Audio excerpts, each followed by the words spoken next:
Hello, people.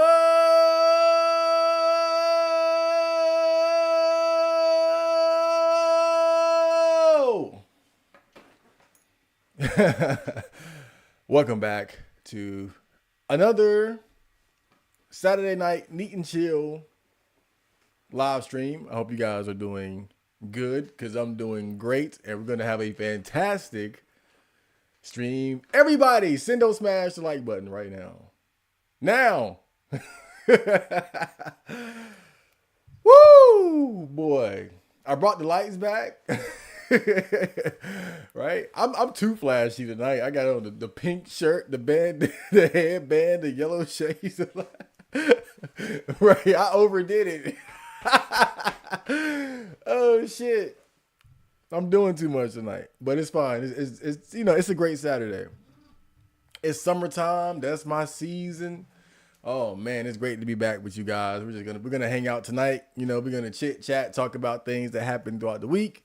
We have a topic that we're going to discuss a bit later. Last week somebody mentioned the passport bros, and it made me want to kind of do some research on them. And so today I'm gonna bring up Google and type in passport bros and see where it takes us. That's a very interesting subject, right? Guys going overseas where they have more value so that they can find girlfriends, easy sex, wives, whatever the case may be.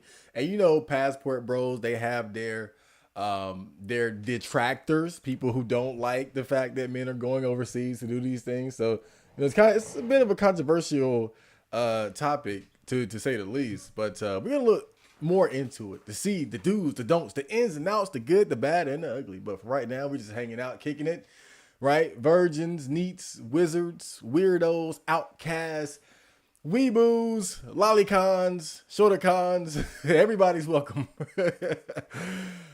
How you guys doing, man? What's going on with you guys? Who's here? Ghostface said earlier, my stream starts at what would be 4 a.m. for him. Think of your Euro viewers, Chad. Look, I could have an earlier stream. I didn't think about that. There was like on Saturdays, I could have like an early, probably like 3, 4, 5 o'clock stream, but maybe one day I'll do it. I don't mind. I just prefer this time slot. It's probably the most convenient, the most likely time where I won't be bothered by anyone. So this is like my preferred, but I can have an earlier show for the 1 or 2 Euro bros that I have. Chad King, welcome to the stream. The Red Knights, welcome to the stream. I'm starting a no-fap channel because I'm lame with an angry inch. I mean, look, go for it. You could be like the no-fap sexual energy transmutation guy. Even though I'm pro porn, pro masturbation myself, I do believe in masturbating in moderation. You don't want to overdo it. You don't want to be fapping too much. Hold up. I got sick of that real quick. But yeah, you don't want to be overdoing it too much, right? So there is value in the practice of no fap, but I look at it more as like a temporary thing because I gotta bust some nuts off. I like anime titties. Virgin Squad, where are you?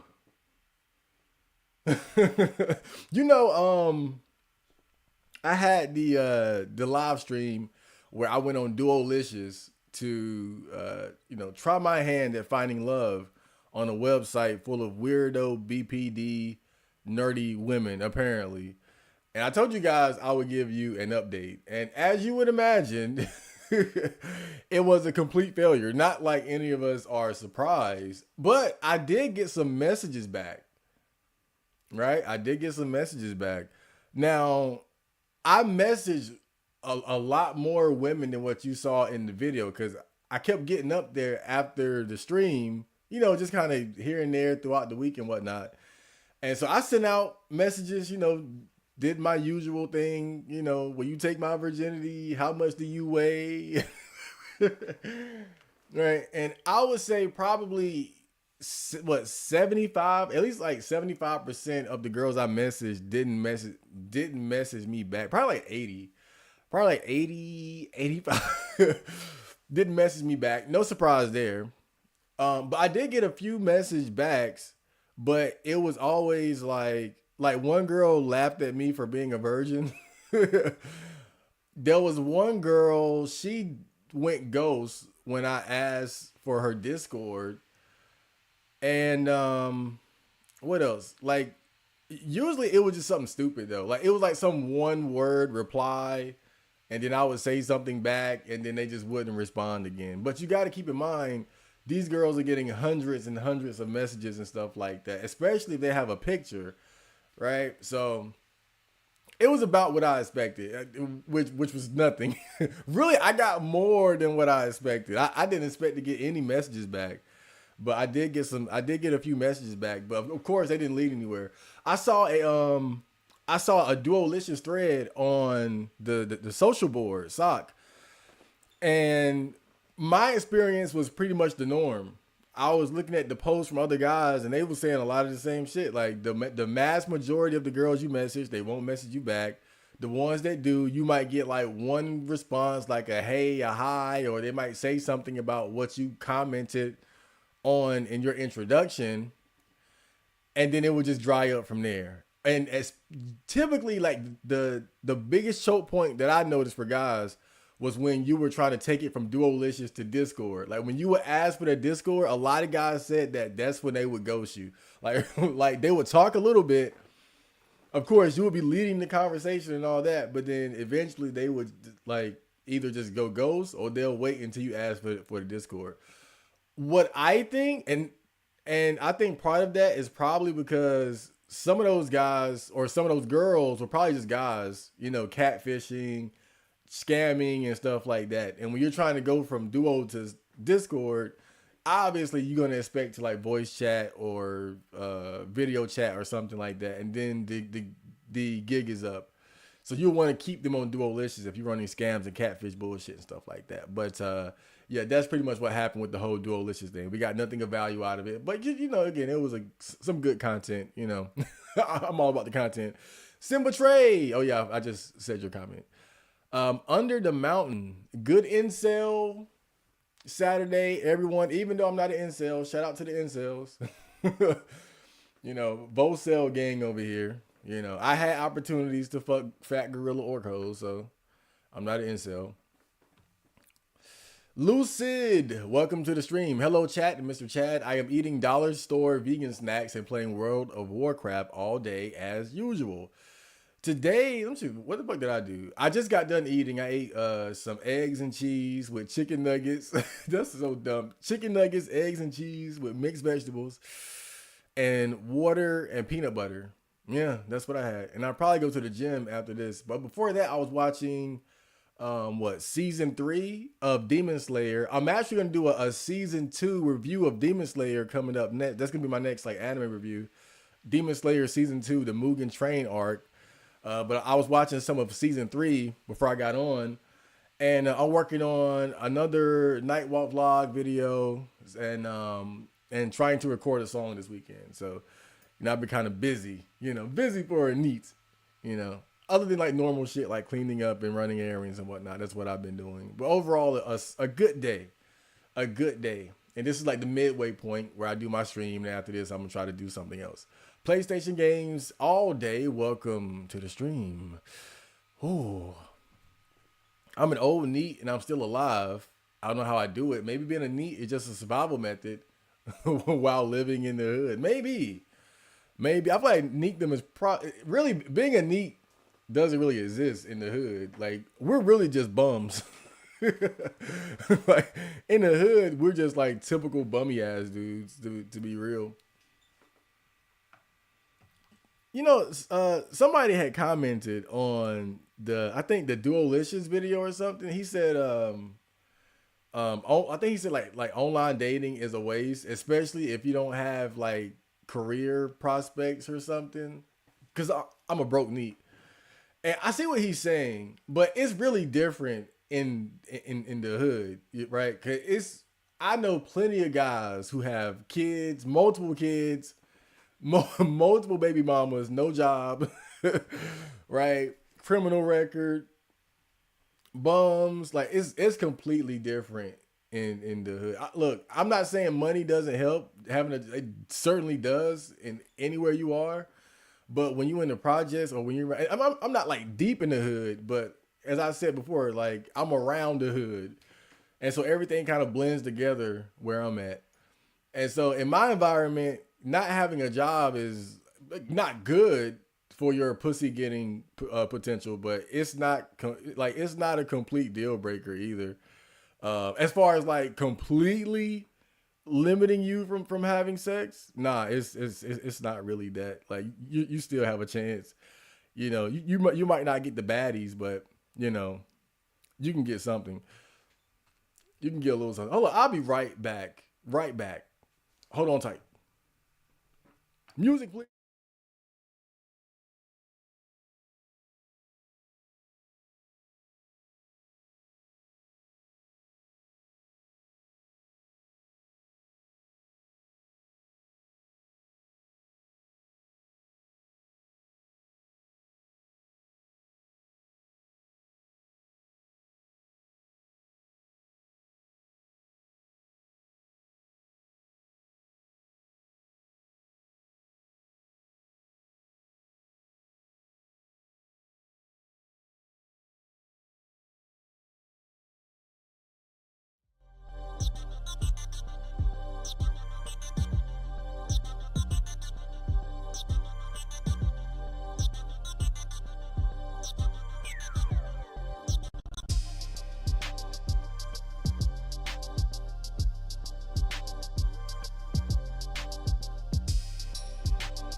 Whoa. Okay, I'm back. I had to help my niece out with something. And so, resume. What are people talking about? The real question is, can you be happy with console games when PC games are so much superior? Yes. Yeah. Yes. I mean, I've been primarily a console gamer most of my life, and it's always done me well. It's always satisfied me. Now, I do agree that PC would have to be better, right? Especially with things like mods and mods.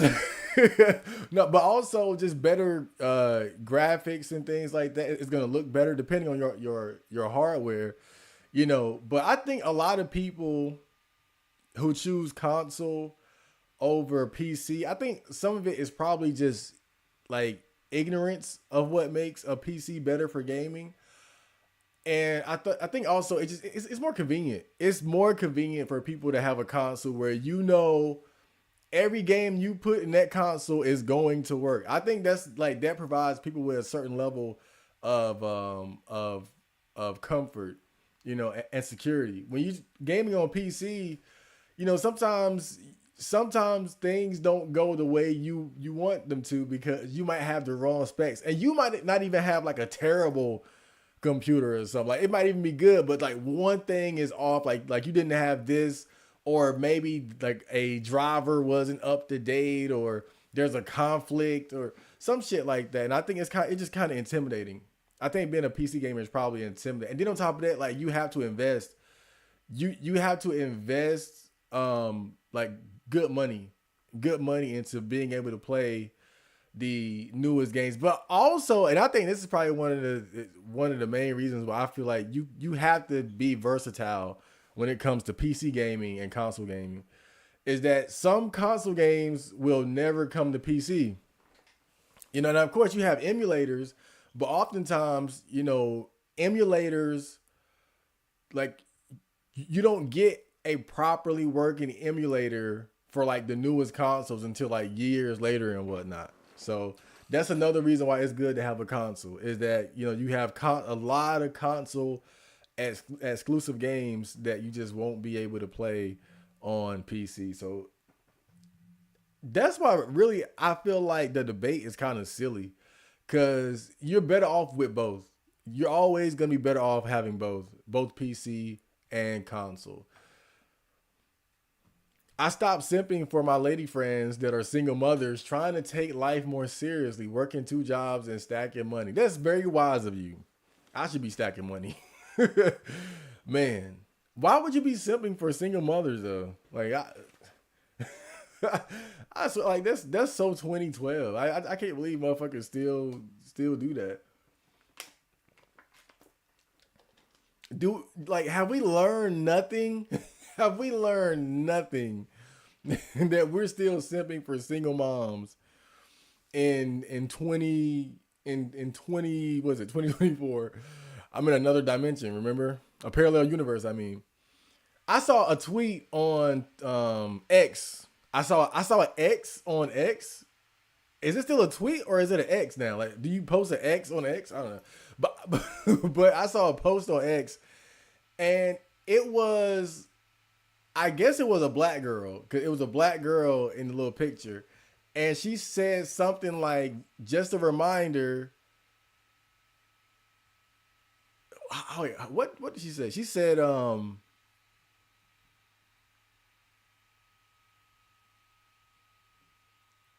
something like, just a reminder for the guys that are dating single mothers, you're the guy they wouldn't date if they didn't have kids. Right? And I mean, and when you look at the posts and the comments and shit, like pretty much 95% of the people agree, bro. Like everybody know that that's the fucking truth. And this is black Twitter. Black men, we tend to not have very high standards. We be some of the main motherfuckers dating single moms and shit like that, wifing, cuffing single moms. But it's like everybody know, like you cannot deny that shit, bro. Like, and that's one of the worst things about it.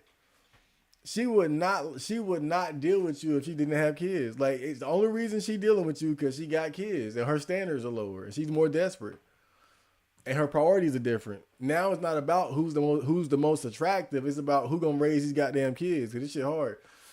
Kimo Sabi, welcome to the stream. Gambo-san, welcome to the stream.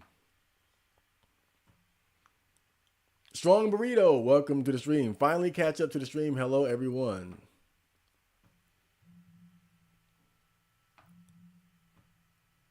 Oh yeah, the disco lights. Yeah, yeah. It was too much for my eyes though. Like the combination of the shades and the lights, it's too much. Amazing how you don't care about a legacy. Can you explain how you came to that conclusion? You know what I realized, bro? People be having kids for no reason.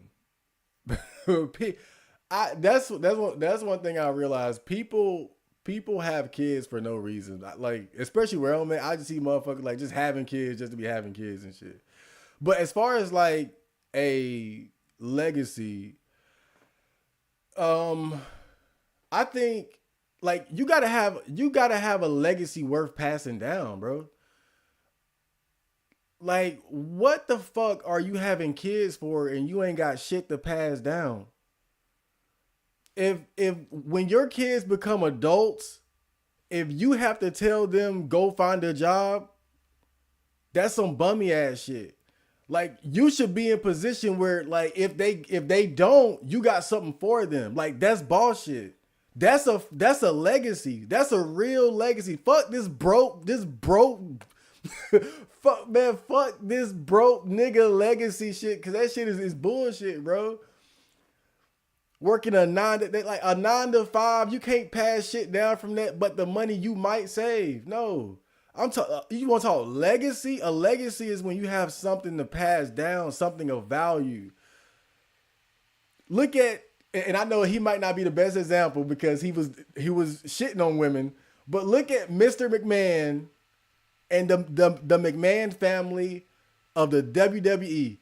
Vince McMahon inherited the company from his father, took it to a whole different level. And then you see how he got his children and his wife to be a part of the program. Shane McMahon, Stephanie McMahon, and they became valuable assets to him, working alongside him, building the WWE. That's a legacy. Like, if I had some shit like that, yeah, I have kids. Because I got shit to pass down.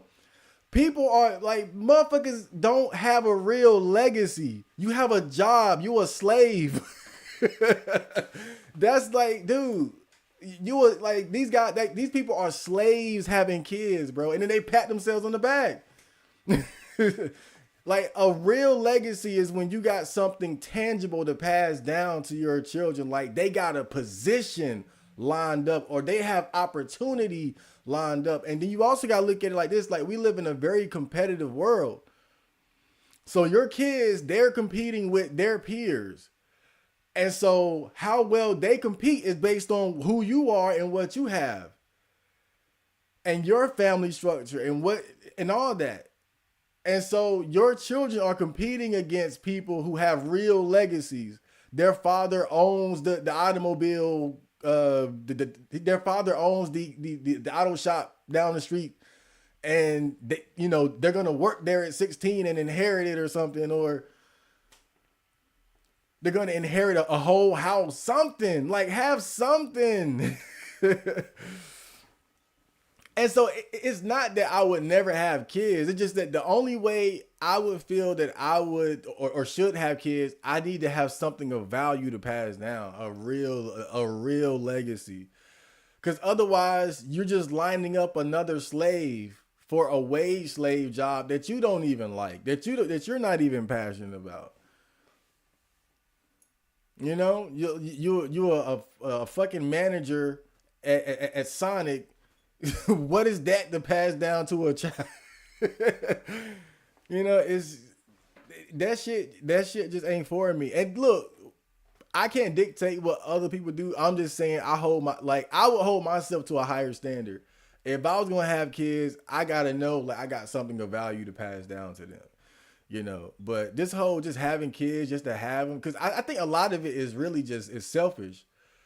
It's selfishness. Like people, like when you think about it, when we have this whole debate about antinatalism and whether or not people have kids, the people who are like pro-life, pro-kid, the main arguments they'll make is that you'll be more fulfilled, more happy, and you'll have somebody to take care of you when you're older. Those are the main two. But what is that? Like, that's me, my happiness, my fulfillment, my old shitting on myself ass gonna need somebody to take care of me. It's selfishness. And so and I think that's the great irony of it, is that people look at guys like me like we're the selfish ones. I'm basing my decision on the fact that I know I don't have shit to give. It ain't about me. Having kids ain't about me. I don't care how happy it would make me. It's about them. What type of position am I bringing them into the world in? Right? Am I making somebody who's going to be empowered and have opportunities, or am I just making another slave who's going to have to go around kissing ass at fucking job interviews like I had to do? No. If I'm going to have kids, I'm going to have something of value to pass down to them. Other than that, there's no point.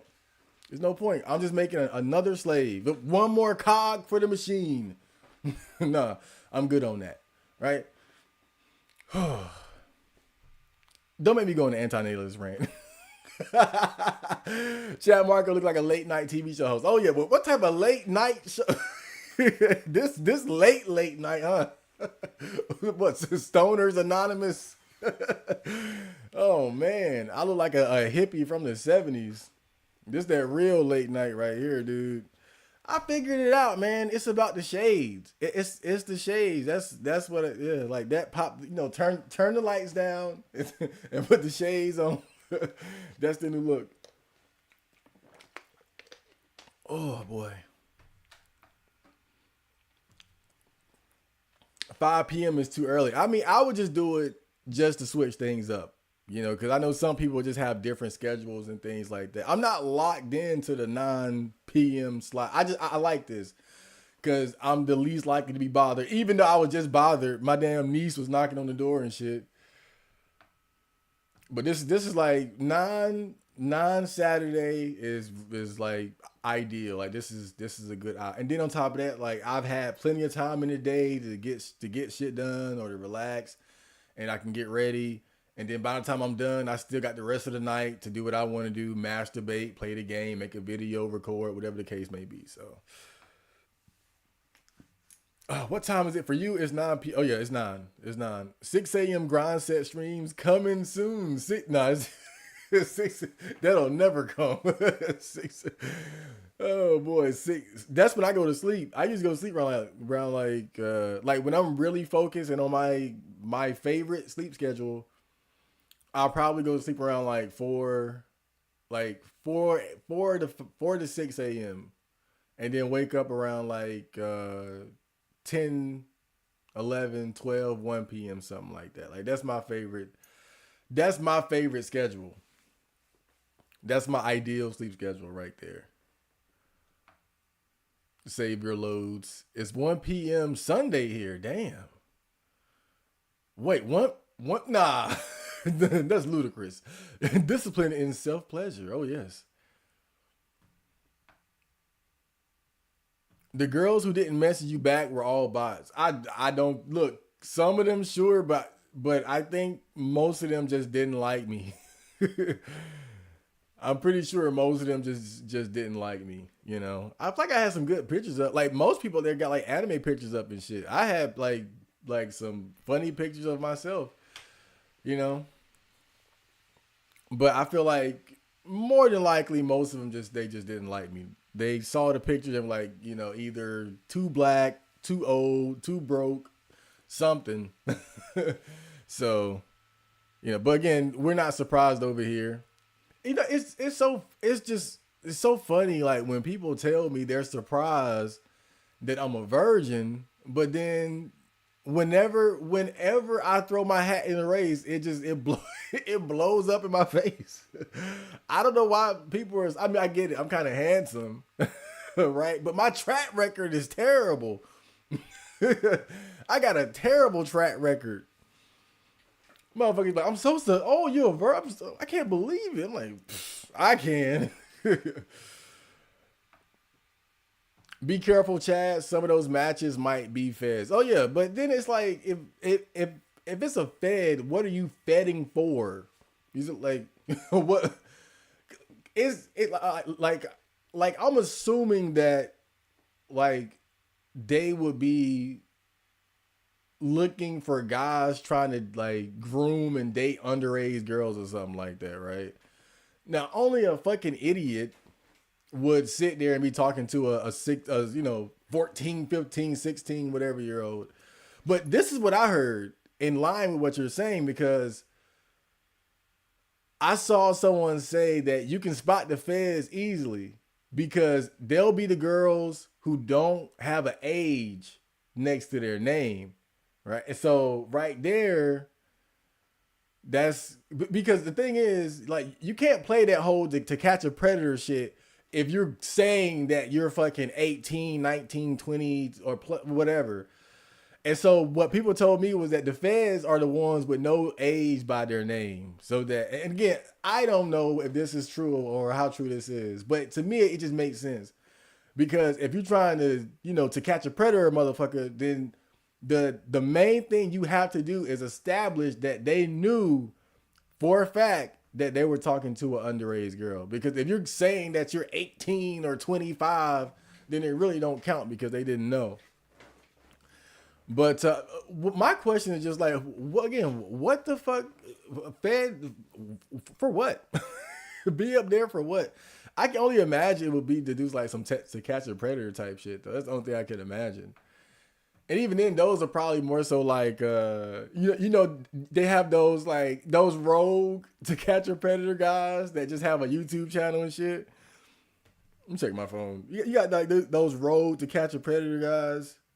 So it could be some of them up there too. But I'm not worried about this shit. I would never. I don't care if I was talking to a girl who said she was 17 and 364 days days old. I'll be like, nope. See ya. Won't be me. Won't be. And it's funny because I live in a 16 state. Like, I live in a state where 16 and up is A-okay. But 18 and over.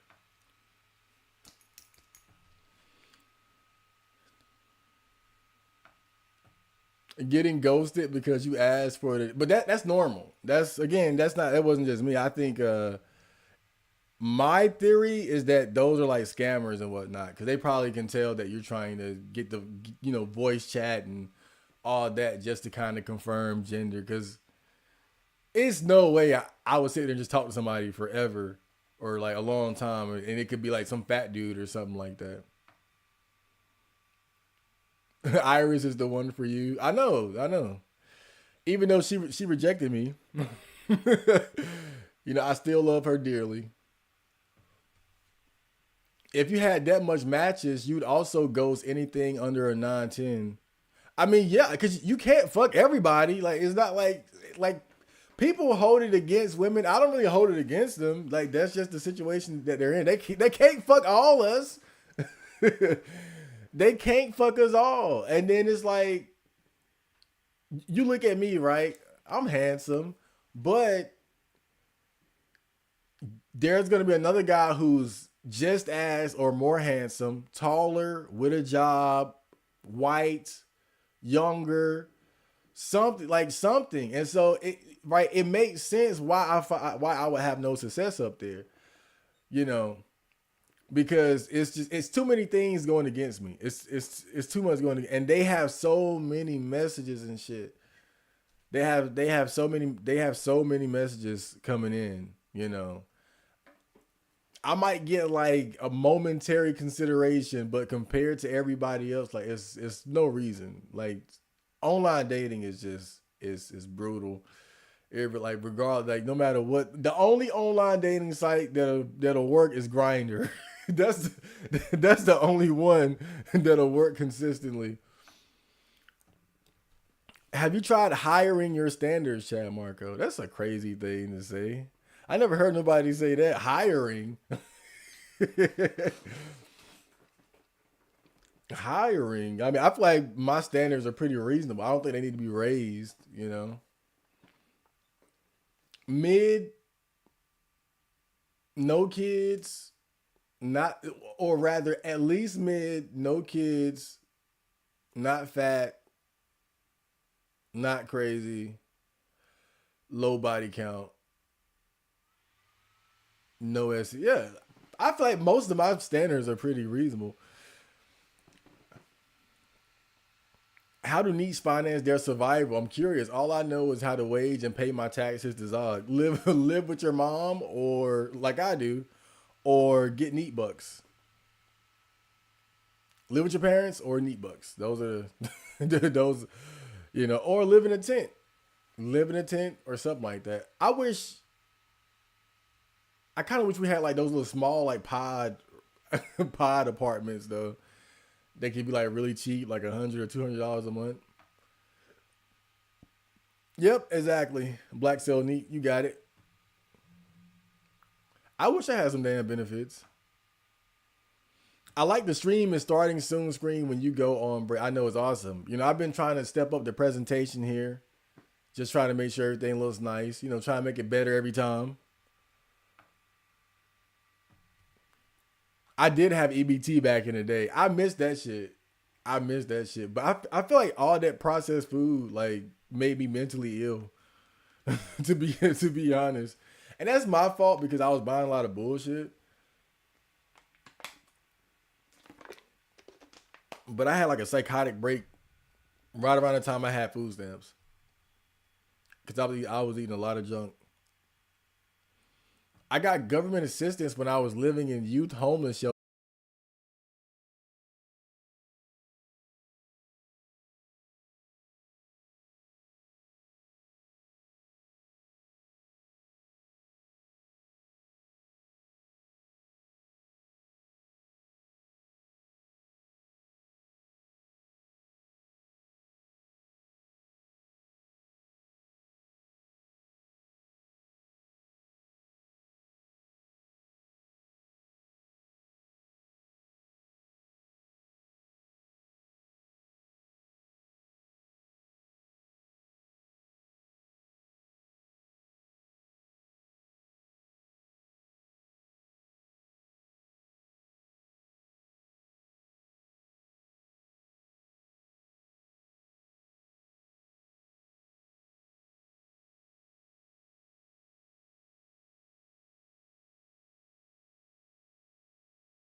Hey, I'm sorry about that. My laptop literally just turned off. It just said boop. I've been having issues with my laptop and I'm gonna have to buy another one for sure. Usually it would only do that when I was doing like something really like super intensive. But this was like the first time it ever happened while I was streaming. So that's like that's a sign right there. Didn't somebody tell me that I need to get a PC or something? Because laptops just die. Well, that's what's happening with mine. But give me a second here while I get this chat back up. I mean, it literally just turned off, and that's why I had to restart here. Let me see. Bye.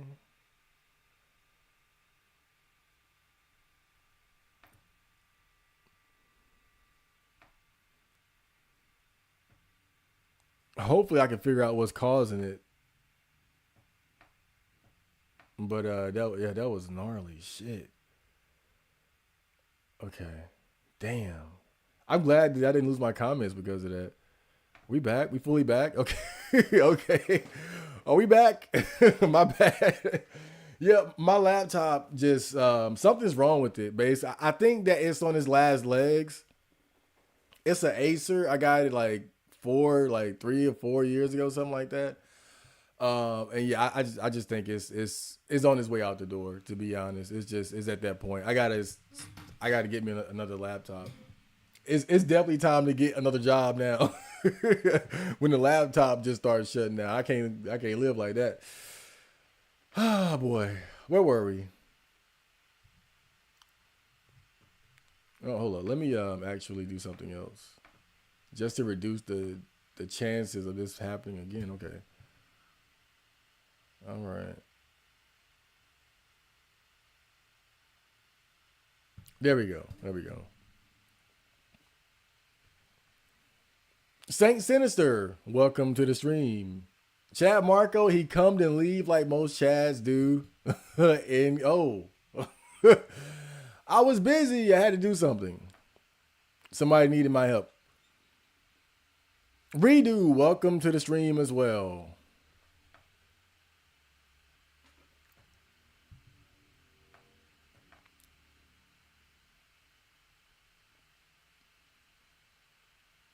Imagine watching Irish streams. Her streams are pretty good.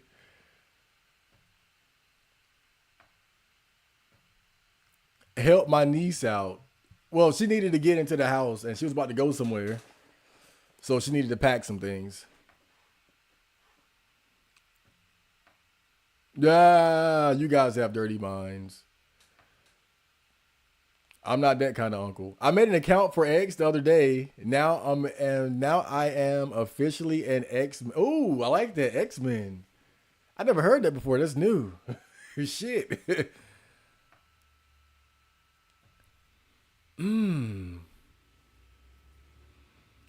I used to be close to my nieces back when I was bumming off my sister's place and eating her food. But once I moved out, I said, I'm out. I barely see them now. I mean, it'll probably be like that anyway. When young girls enter, teenagehood and all that, that's everything changes. And really, like, we've already kind of grown apart somewhat just from, her becoming a teenager and getting into teenage girl things, right? Like now, like she can't stay still. She always want to go somewhere or go hang out with somebody or do this or do that. It used to be that I was pretty much like the designated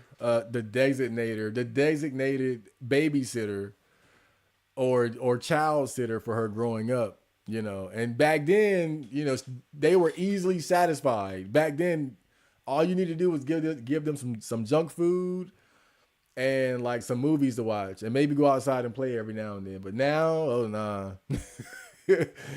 Nah, they need to go hang out. They got to get their hair done, spend money, go shopping, smoke blunts.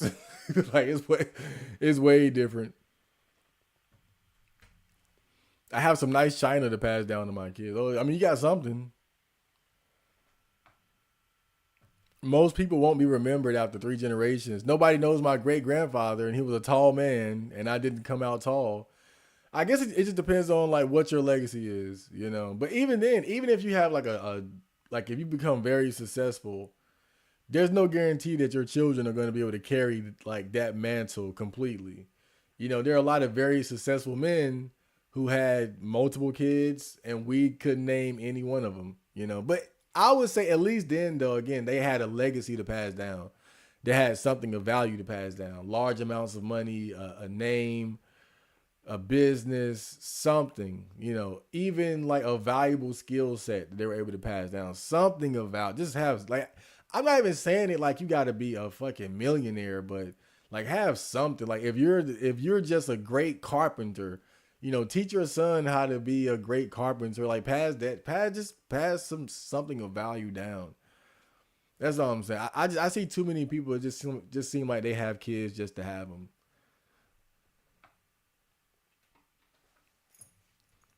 You live on through your genes. But no, again, nobody cares. Like you're not gonna be there to care about genes.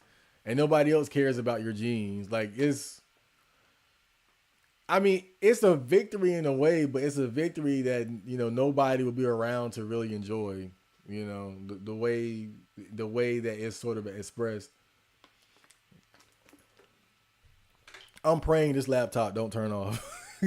I'm just sitting here internally praying. Undead Chronic.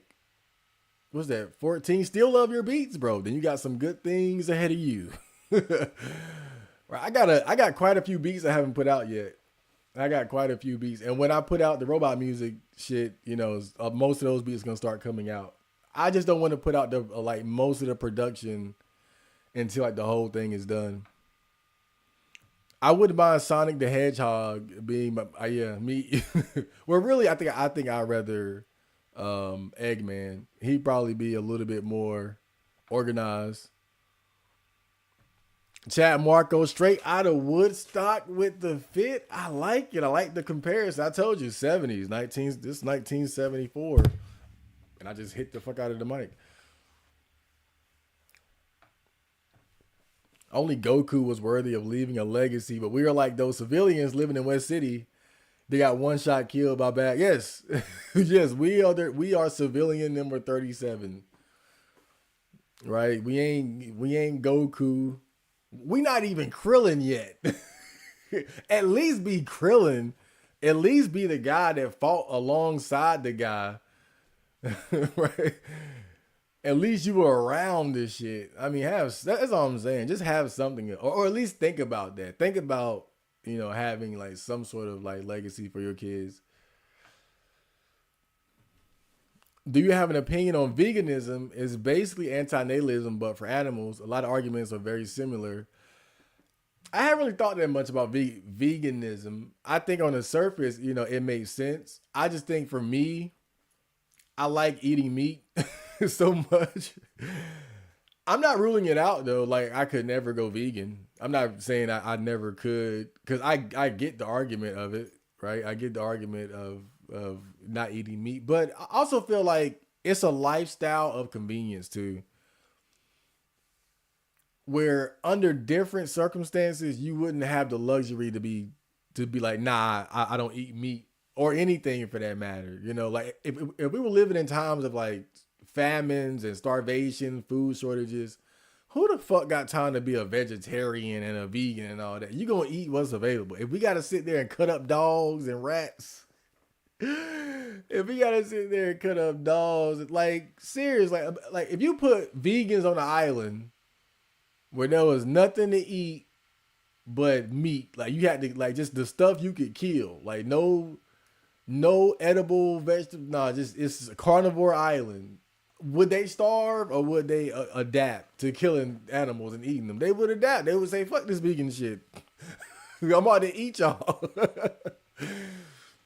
That's really what I don't like about it, because it's a sound ideology, but it's also one of luxury, where you can only do it because of the luxury of being able to be picky about what you eat, living in a first world country or developed enough country to be able to say, I'm only gonna eat this, I'm only gonna eat that. That's it though. That's the main thing about it, dude. It's definitely a fucking luxury thing to be like, I'm not gonna eat that animal. Like, like, bitch, if this was the Oregon Trail, you're gonna eat that damn ox. That's all we got. It's ox Monday, Tuesday, Wednesday, Thursday, or your ass gonna die of pneumonia. This the Oregon Trail, bitch. Soul Hacker, welcome to the stream. First time catching the stream, comfy as fuck. Oh yeah, thank you. I know. Let's hope the laptop hangs in there for the rest of the way. The law could say 16, but they could easily change it on a whim. Happens all the time. 18 is the only, and see, that's part of the reason why I don't go for that shit. I don't do the whole 16 thing. I'm like, nah, bro. I live in a 16 state, but I would only 18 and over, period. Like, that's the rule. I don't care about none of that fucking bullshit, mathematics. Some people say like, oh, you gotta Like the proper age gap is got to be your age divided by 3, carry the 2. Like fuck, I don't do none of that bullshit. 18 and up, you get the dick. that's the rule. Period. 18 and up, you gets dick. In fact, I have another age gap video coming up soon too. So it should be pretty funny. It should be pretty and very insightful and very insightful. But just on that topic, just real quick, not to go on another tangent here. But what I find most funny though about the age gap debate, the age gap relate that whole thing, is how people try to make young women out to be so fucking innocent. Like they have never seen a penis. Like they have never and my family is primarily women, right? So I hear stories all the time about women of all ages, young, old, and I mean, just the shit that young women are doing, like even before they hit 18, the shit that I know that's going on in these streets. Because remember, I have a niece and she's plugged into what's going on with her age group, and the shit she tells me and my mom tells me, the shit, bro. Like by the time these girls hit 18, they're veterans. Like they are sex and relationship veterans, bro.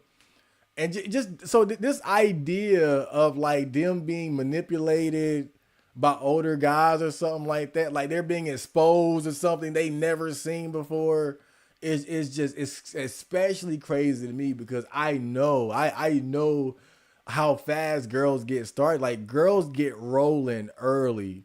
They not waiting around to fuck. They not waiting around. Like once they can, they do. Like that's what people. I'm not gonna say that's what people don't realize. I think they know. It's just they can't come up with a sound argument, against age gap relationships without coming up with bullshit. Like they know, but they act like they don't know. We all know. But it's funny because I'm a guy, and there are a lot of guys like myself who, when we hit puberty, around 13, 14, whatever the case may be, we wanted to fuck just like everybody else. Like I'm not like, it ain't like I didn't want to fuck, right? I was masturbating. I was looking at porn. I had crushes on girls and shit like that. I was fantasizing about girls in my class and whatnot. But a lot of times, like, we don't have easy access to that world. What people have to understand about girls, especially a young girl that's attractive, they always have access. They always have access to, once they hit puberty, it's there. Sex, dating, relationships, they're guys their age, older, with it's there. It's all about whether or not they choose to do it, but it's there. It's always there. And there ain't too many who aren't going to take advantage of it, at least somewhat. And so this whole idea of like the innocent, 18 to 20s, early 20 something, it doesn't exist. It rarely exists. I mean, it's crazy, but like that's just what it is, bro. Like these girls are not innocent out here. Like these girls are veterans. They are dick veterans. They are dick veterans. I'm telling you. Oh yeah, the stream died. Yeah, so that's where we are now in the comments. That's when the stream just fucking blew up.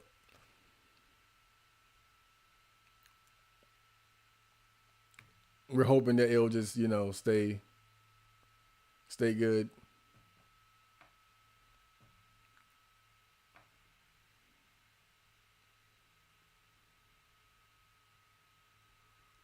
The Acer laptop down, back. Yeah, it's a little, I think I've left it. I tend to leave it on too much. I think that's the problem. I don't give it a break. Like even when I sleep, I'll put a movie on and have a movie on like playing all night while I sleep. Like I've kind of treated this thing poorly as far as just overusing it, like just not giving it a break enough. And I think that's probably why it's burning out like that. But yeah, it's time for me to get something else. But that's kind of it's right on time though. It's right on schedule because I've been thinking about getting another like more powerful laptop or something like that. Alienware is expensive as hell. A desktop would be best. It's cheaper and you can replace parts easily for upgrades. And we always have this conversation, but I always have to tell you guys, I just don't have room. I don't. I really just do not have room. Like that's just the problem. I just don't have the room for a desktop. Like but man, I can't add another pillow to this room. Like this room is so small. There's no way I can add a whole fucking laptop. I mean a whole computer box with the monitor. Like it's no way. It's too much. It's too much. Maybe I'm overthinking it, but I just don't think I have the space. I'll look into it when I go computer shopping. But the reason why I opt for a laptop is because I like the mobility, I like the size and things like that.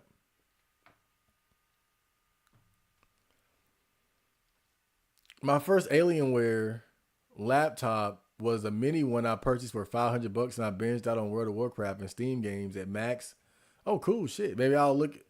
What was the one I was looking into? It was one. I forgot the name of it. But was it like a razor? Is that the one I'm thinking of? I don't know. We'll see. But we do live in that luxury. We aren't tribes people in Antarctica, but it's not like rice or beans. It's not like rice or beans are expensive. It's not like rice. Okay, it's not like rice and beans are expensive. I mean, but again, I'm just saying, it's a luxury thing. That's all. I'm not like I get it. We're in it. We can do that. We can enjoy it. But like if I was vegan, I'm gonna let y'all know off the rip. If it come down to it, I'm not starving. I'm not starving to death for this shit. Like y'all need to know that. Like if y'all gonna let me in the club, you gotta know I'm not starving to death for this shit. If it come down to it, I'm eating dogs, cats, cows, chicken, rat, whatever the case may be. I'm not dying for this shit. Like if for whatever reason, I'm just keeping. I might even be down for some cannibal shit if it's that serious. I'm just right. I'm not gonna tell no lies. I'm letting y'all know. Andrew Tate said the cure for depression is to get $1 million and a hot 18-year-old girlfriend. But nowadays, I think being a NEET is a better experience than grind to become a millionaire is depressing. I mean, that's really that sounds stupid. I gotta be honest. Like maybe that's me talking as a broke motherfucker, but it's been too many wealthy, successful people who still ended up depressed, committing suicide, or being very unhappy. Money is awesome. I like money too, and I'm sure girls are too, but it's more to happiness than just material things. I'm very happy with none of that shit. I think that just goes to show like you don't. But Andrew Tate is what's the right word? A provocateur or something like that. Like he says whatever is going to get a reaction. Like that's why I don't hate the guy, but his gimmick is too obvious to me. Like he just says shit because he knows that it's gonna get attention. He says shit because he knows that it's gonna make waves. It's just like that whole Char. It's like Charleston White, same thing. Like people just say shit because they know it's gonna upset people or make people talk or something like that. And like that whole strategy, it works because people fall for it so easily. But it's like when you see it enough times, you know what it is, bro. Like Andrew Tate is the type of guy that would say drinking water is gay, right? Like think about it. And he would. He would just wake up one day and say, or what drinking Kool-Aid is gay, like or something like that.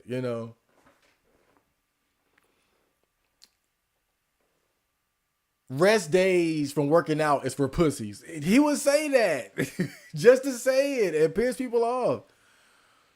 Oh, you have cheat days, you have rest days, pussy. That's for women. That's for fat women. He would say that. That's all I'm saying. Again, very successful. He does his thing. Grind set, mindset, Sigma. I get it, but I know his game, bro. Like that's what he does, dude. I know exactly what he does.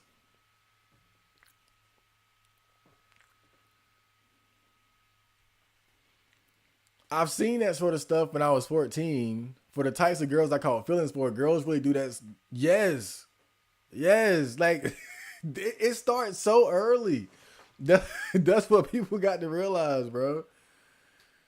Like, and it's that part of the argument is that, like, that's what blows my mind the most. How people try to make those girls out like they're virgins or they're inexperienced or something like that. And like I just feel like this. If you're not old enough or mature enough or experienced enough to be in a relationship with a man that's older than you, like 35, 40, you shouldn't be having sex anyway. Like if that's the case, then just shut the whole thing down.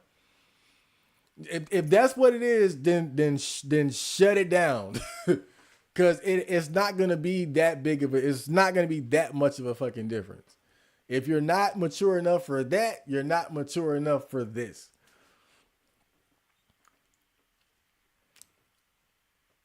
And they start as soon as they can, they start. But I think even myself, I kind of didn't realize it as much because of my own personal experience.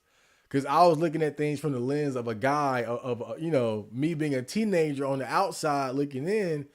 But when I thought back, I was like, wait a minute. Like, I was really the odd man out. Like, there was in 8th grade or 7th grade, we had our first girl that came to school pregnant.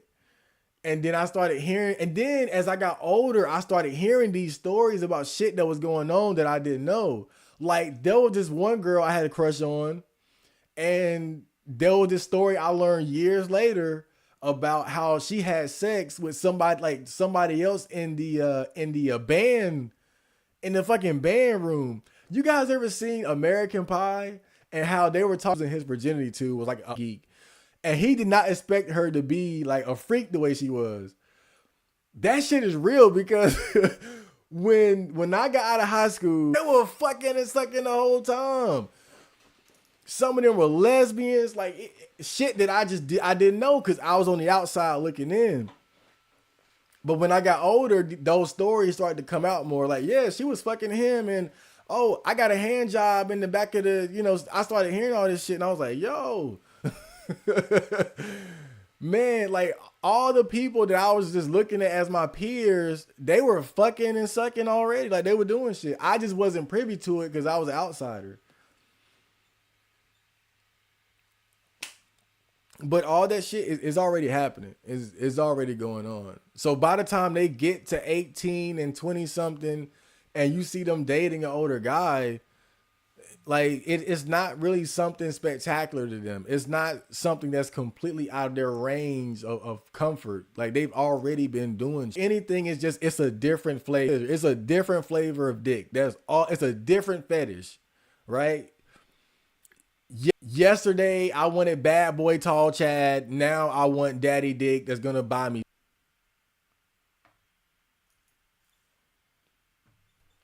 Iris meets your standards. Oh, of course. Iris is my soulmate, the love of my life. Even though she rejected me harshly. The other day she was online trying to purchase a Ronald McDonald clown girl costume she found cute. I mean, but she's into the whole clown girl thing. Like that doesn't, I don't think that makes her crazy. You know, man, after seeing those girls on Duolicious, I mean, Iris seems like the most sane girl in the world compared to them. Those girls, those some crazy bitches up there. You always have room for a desktop. In my old room, I used to lift my mattress and lean it up against the wall to make room for my computer. Nothing gets in the way of, wait. I used to lift my mattress up and lean it up against the damn. This dude was like, I ain't getting no damn laptop. Fuck that. He said, fuck that, man. If I gotta move the whole bed, I'm gonna get this shit in here. But I like laptops. I really do. I like laptops. I just like the mobility and the portability of it. Like I like laptops. I know that they're inferior, but I like the advantage of just the size advantage, if you will, or the lack thereof. But it's gonna be a while because I got like $2, so we're gonna start the Chad Marco laptop fund, right? I got a lot of grass to cut and job apps to put in. Marco would resort to cannibalism. I respect you for keeping it real. Oh yeah, yeah. Yeah. I mean, I'm not saying like I'm gonna kill somebody and just start eating them like that, but if it's like we'll have a conversation. Like if I die, you can eat my thighs or something, right? I got some thick meaty thighs. So I was like, you can just don't fuck my face up, right? We can have open casket. They might find us. But if it come down to it, you can have my calf muscle, shit. Oh god, like that's a full course meal, right? That's like a turkey roast. Oh man, yeah. We'll talk about it first. I'm not gonna just start eating motherfuckers just because, but I'm like, hey, is it cool if I eat? Is it cool that I eat some of you? Right. If you say no, then I'll respect your wishes, probably. I don't think any reasonable person would expect you to die for it in a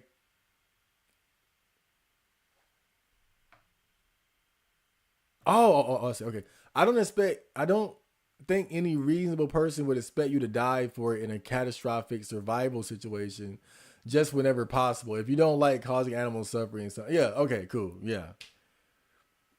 Yeah. Yeah.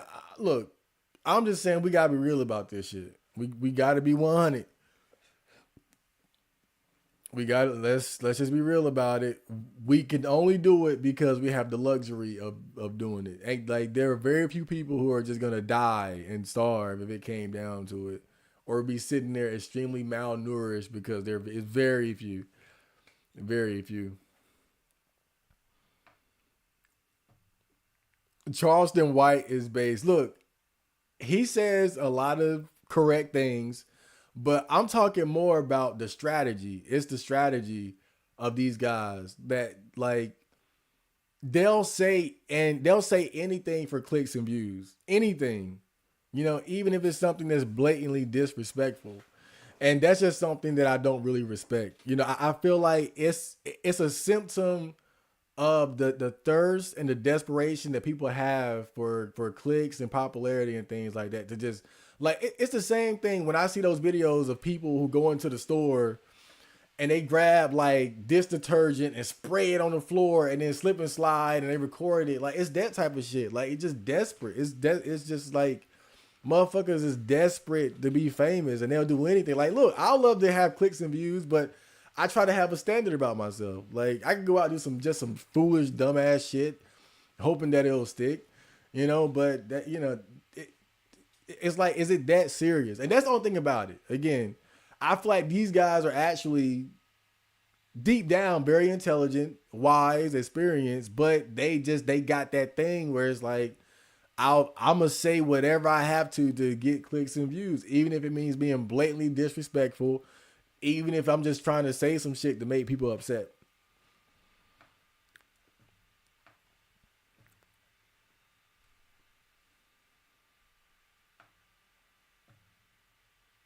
Oh, stream seems to be really. Oh shit. Oh fuck.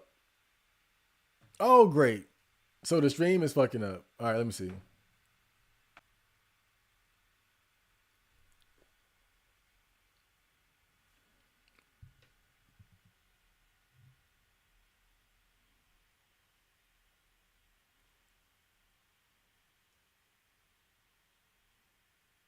I'm sitting here just hoping that it's working.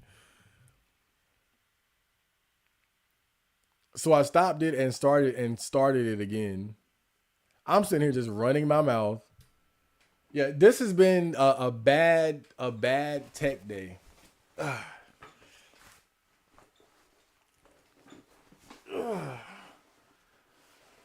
Oh boy. I'm not showing off. It's hot. It's really hot. Oh boy. And my laptop ain't working right today. But let's just hope that okay. So he said stream works for a couple seconds, then dies out. Yeah, I can see here the frames.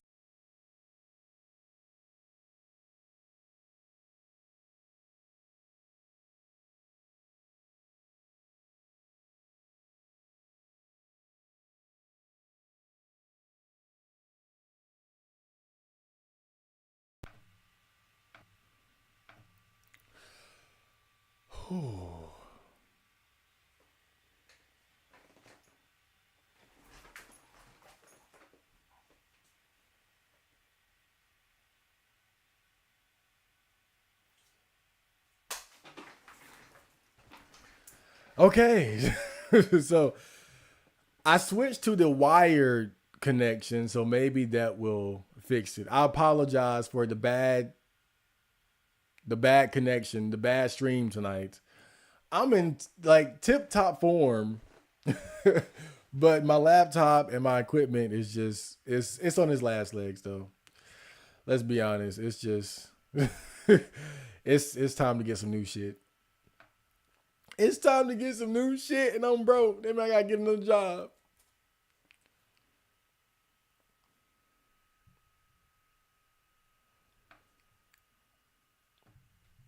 Iris has like 9 orbiters watching her streams every day, ranging from tall, muscular chads. Well, I'm not tall, but to wages and these all watching her streams. It's crazy out here. Sometimes it's best to stay out the game. Yeah, absolutely. Why you think I don't fucking dude? I already know this shit. I already know all this. Like every girl, every girl mid and up, like is. And you know what? I realized something too. I realized something, and maybe I'll make a whole video about this. But I realized something. It's very important. You know, people always ask, why is it so hard to get a girlfriend? And I realize a big part of why it is. And see, we already know like the typical answers, and like people will blame things like lookism, how tall you are, the way you look, your face, your race. Yes, it matters. People would talk about money, status, personality, charisma, risk. All these things matter. But what I realized, and this is really what makes it difficult, because what I notice, like normies, what they'll say is, well, it can't be too hard because all these average guys that have girlfriends. Like this regular guy has a girlfriend, this ugly guy, this bald guy, this Indian guy. Fair. But you got to look at it from a different perspective, right? So take me, for instance, right? I have no girls, no options whatsoever. And let's say I jump up one day and I say, I want me a girlfriend. And so I'm putting myself into the game. Now, and let's say I go for a mid chick, right? I'm going for just mid, just a mid regular ass chick. The problem is that as I approach her to try to date her or have sex with her, now look at it from her perspective. As I'm coming in, what does she already have? She already has options.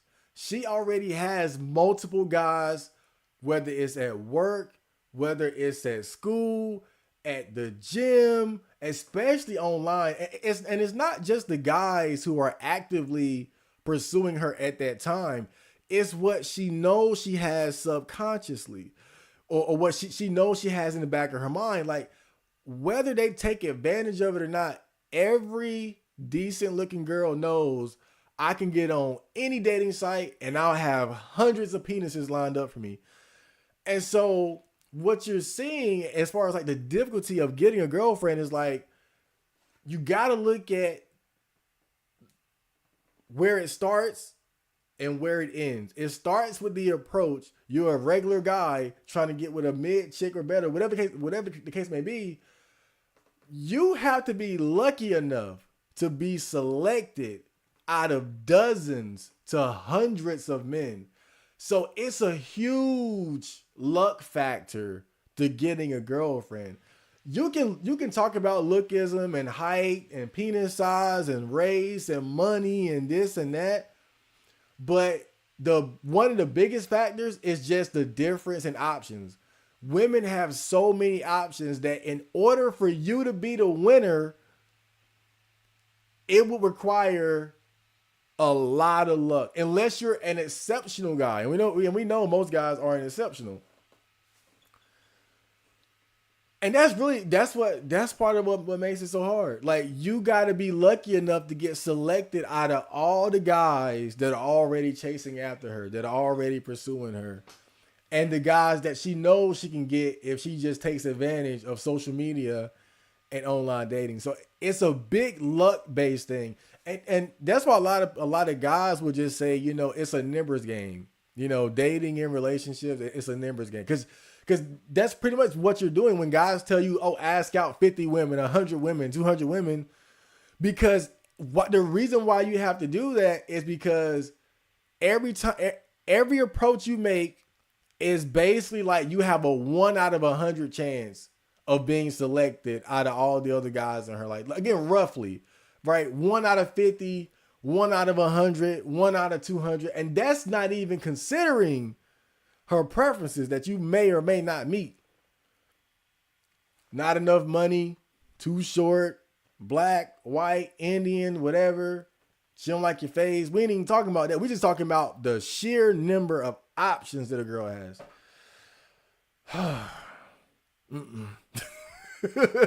I can't do it. I can't do it. I can't do it. Like, I can't bring myself to play the game like that. Asking out Iris was easy because we were already talking. It was already like an established, a friendship there. And so I was, that was like, that's nothing. But to go from like ground zero to let me go out and cold approach, and I can't do it. I can't do it. I can't do that shit. Man, it's hard out here. Chad should set up donos for a new router unless it's his family that's hogging the Wi-Fi. No, I think probably some of that, but I think it's mostly the fact that I was just using the Wi-Fi period. Like, the Wi-Fi is kind of sketchy sometimes. And so I just plugged in the wired connection and now it seems to have stabilized, but I had to unplug something else. Only got three USB ports. I need one for the webcam, one for the mic, and so the other one was plugged into my speakers. So I had to take that one out and put the Ethernet plug in because my Ethernet port is fucked.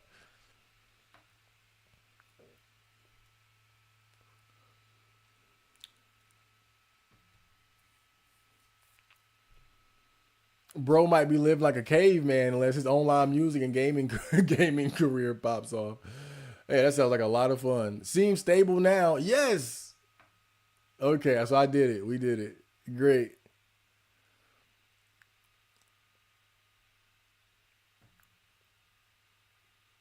Right, it's still but it's still stable now though, right?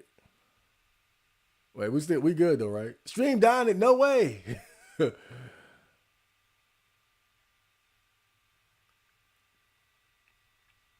I'm looking at the OBS and it says like I'm not getting any drop frames. I'm not getting any drop frame.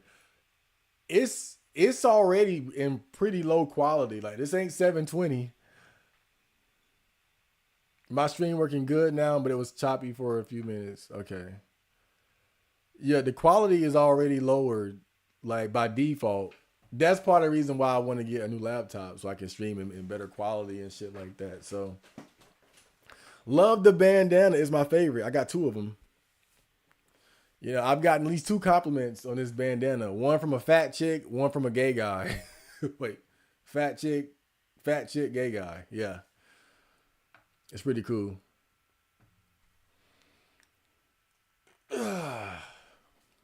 Marco, when he speaks, is gonna like the future cyborg in Teen Titans, where he was abandoned and dusty.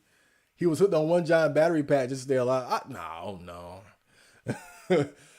I see myself being very fit, fit and handsome and strong looking. Right? I'm already almost 32. Ooh. Oh yeah. Nah, I see myself having like being probably balding. Let's be honest. My hairline is already ain't great. I see myself balding, gray dreadlocks, more beard,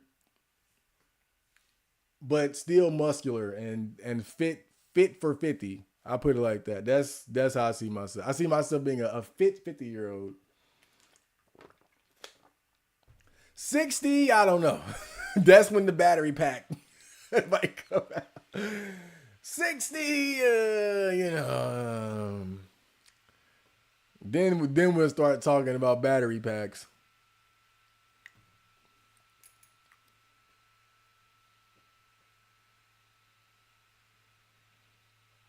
That Teen Titans episode where Starfire goes 40 years into the future and everyone's, I remember that. That was fucked up. Damn. But wasn't Robin like a like still a badass or something? Like wasn't he like he was older but he was still fighting crime? I think Beast Boy was like fat and maybe it was Raven. That shit is kind of crazy. That shit is kind of crazy. But really that's how a lot of people go out, you know? I see guys that I went to school with and they look terrible. They they look like we only like my peer group late 20s, early 30s, and some of them they not looking too good, bro. You know, but that's just because you know some people they don't take care of themselves. They don't take care of themselves. Also, having kids, to be honest, having kids young and having to immediately transition to like that 9 to 5 grind, raising the like that's stress. Yeah, but it's mostly just about how you take care of yourself.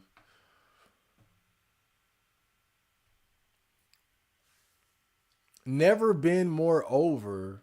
Did I say welcome to the stream? Welcome to the stream. Welcome to the stream. Never been more over. I might stay on all the way till 12 because we had so many mishaps with the stream. We finally got it stabilized. So I feel like now the stream is really starting. I'll probably be here for a while just to make up for it.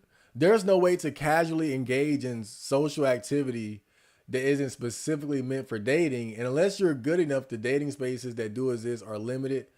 30 years ago, people just did shit. And I think now you kind of have to, you do have to more so force yourself to do things if you don't already. You know, I see that on the advice board quite a bit when guys are looking for advice on how to meet women and stuff like that.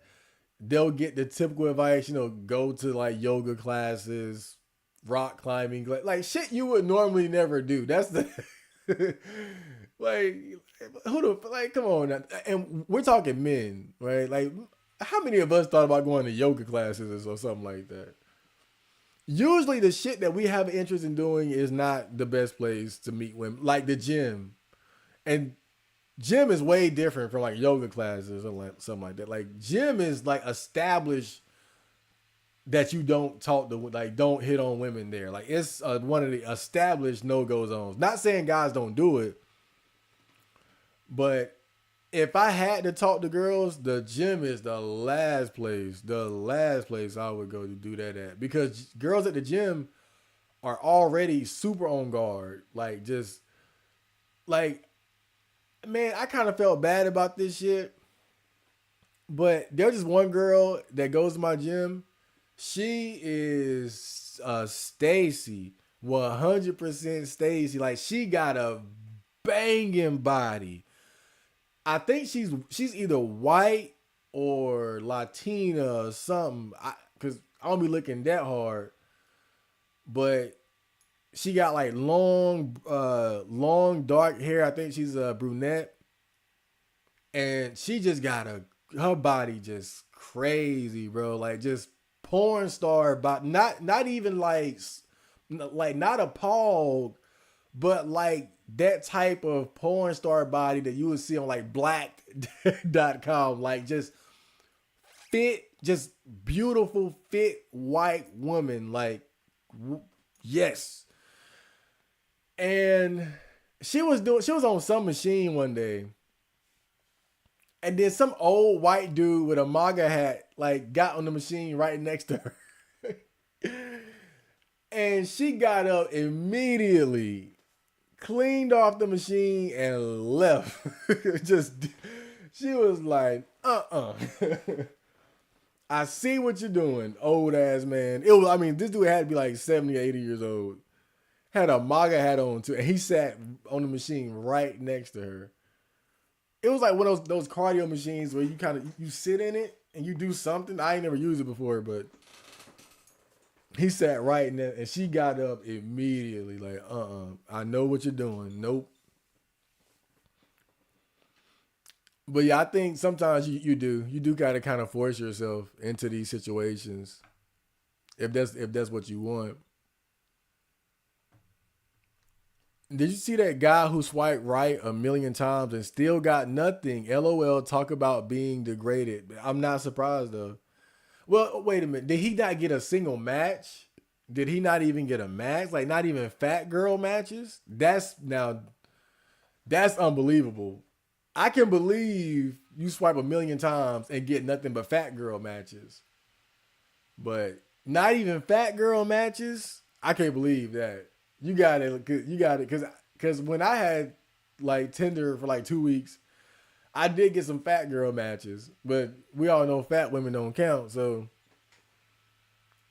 like no fat girl matches. That's crazy. I can't even believe that.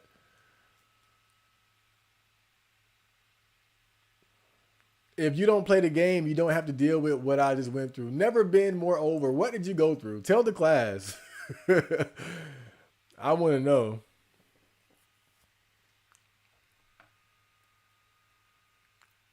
I think women never really liked men. They just had to get married in the past. Now they no longer need men. They definitely don't need us. Not the way that they used to, but I think women can definitely like and love men, but I just think it's certain men. I think women don't like most men. I'll put it like that. I think women don't really like most men. I don't think they like us as much as we like them. I think that's the best way I put it. I don't think they like us as much as we like them.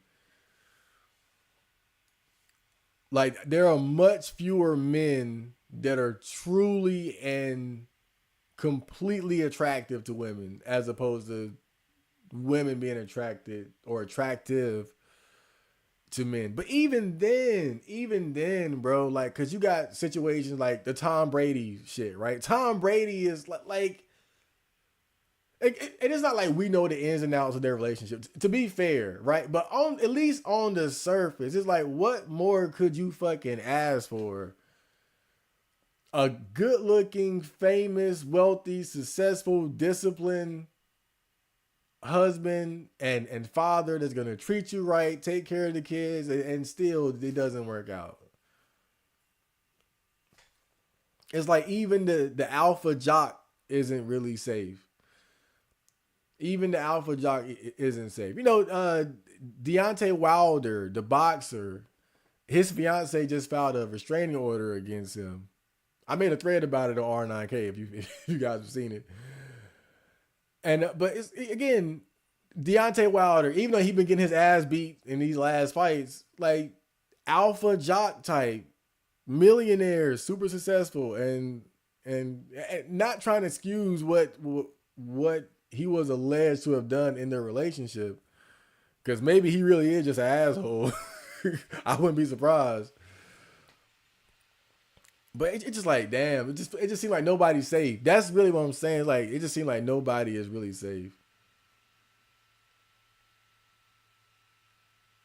Always, like, if anything, I just think women love themselves more than anything else. I think they do like men, but they definitely like themselves a lot more. That is my girlfriend of 8 years leaving me. No, no. Oh man, when did this happen? Was this recently? That's got to be terrible. That's got to be. Give us all the details. I can give you some Dr. Chad Marco advice and therapy here. I'm not trying to make light of your situation, but this space right here is for the homies, man. Do the home, man. Like this space right here is for the homies. We all have our individual pains. I got rejected. I got rejected by Iris not too long ago. My heart still hurts, but I'll be all right. The pain will subside.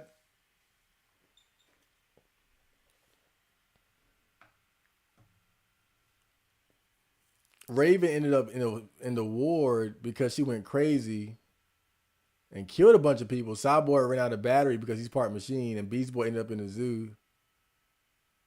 And of course, Robin came out all right. That's what I don't like about that shit. Robin,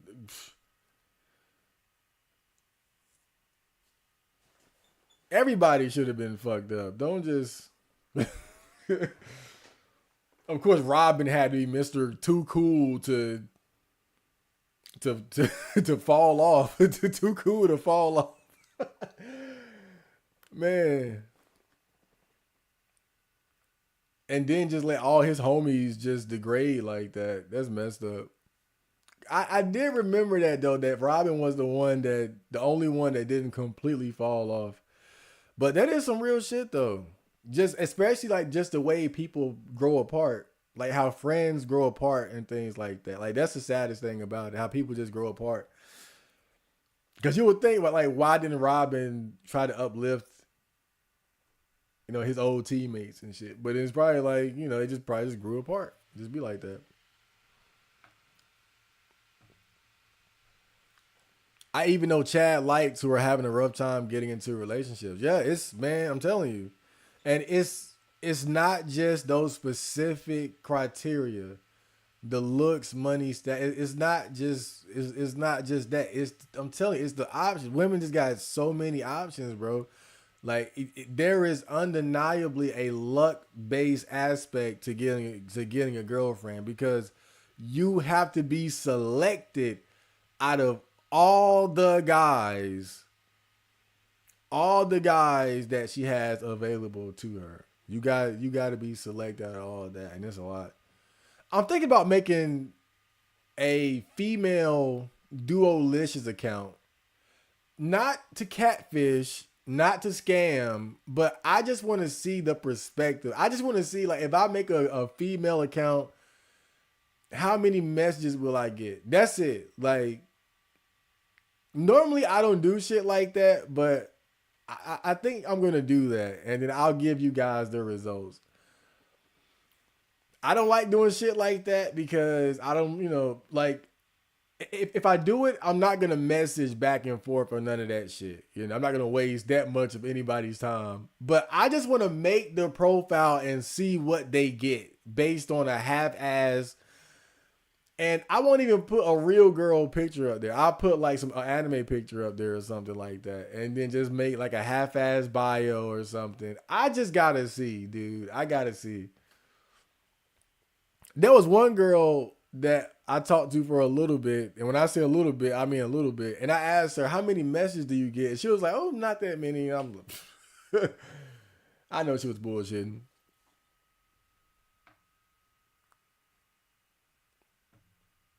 Is there like a 2 minute delay? Oh no, it's not a delay. I'm just late with the comments because I spend so much time. I always got to explain this, but I spend a lot of time actually responding to the comments here. I try to give people a detailed response if they say something interesting. Joe Breeze, welcome to the stream. Chad Marco, are you black? I, did somebody ask me that before? Did somebody ask me that before? But I don't feel like I'm black pilled. I wouldn't classify myself as being necessarily black pilled.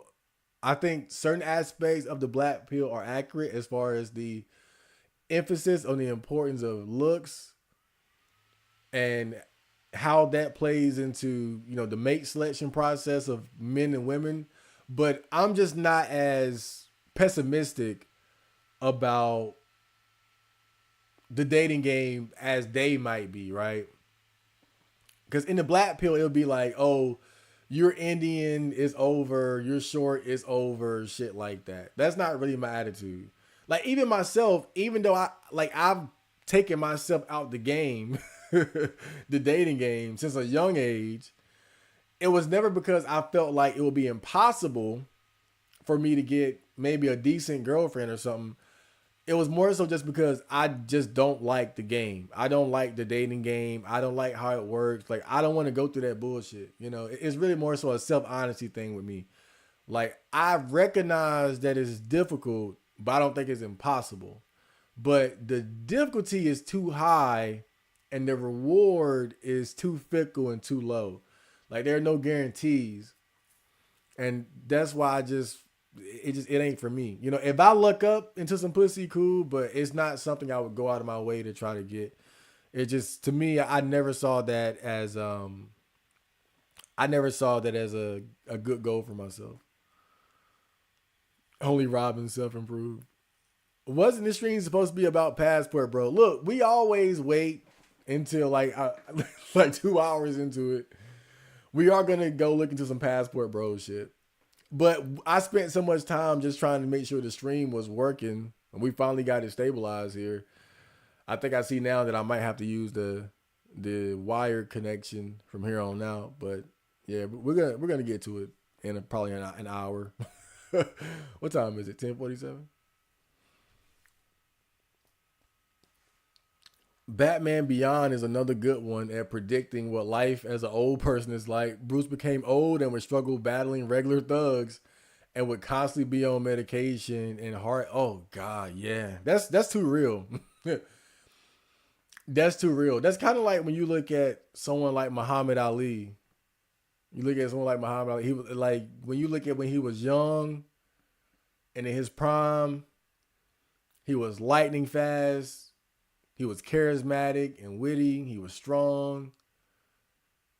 And then the damage that he accumulated over his illustrious boxing career culminated to him being diagnosed with Parkinson's disease and having like that slow decline. I mean, he had one of the worst declines of a boxer we've ever seen, and that's saying something because boxers tend to end up fucked up more often than not. But yeah, like that's because I think when we look at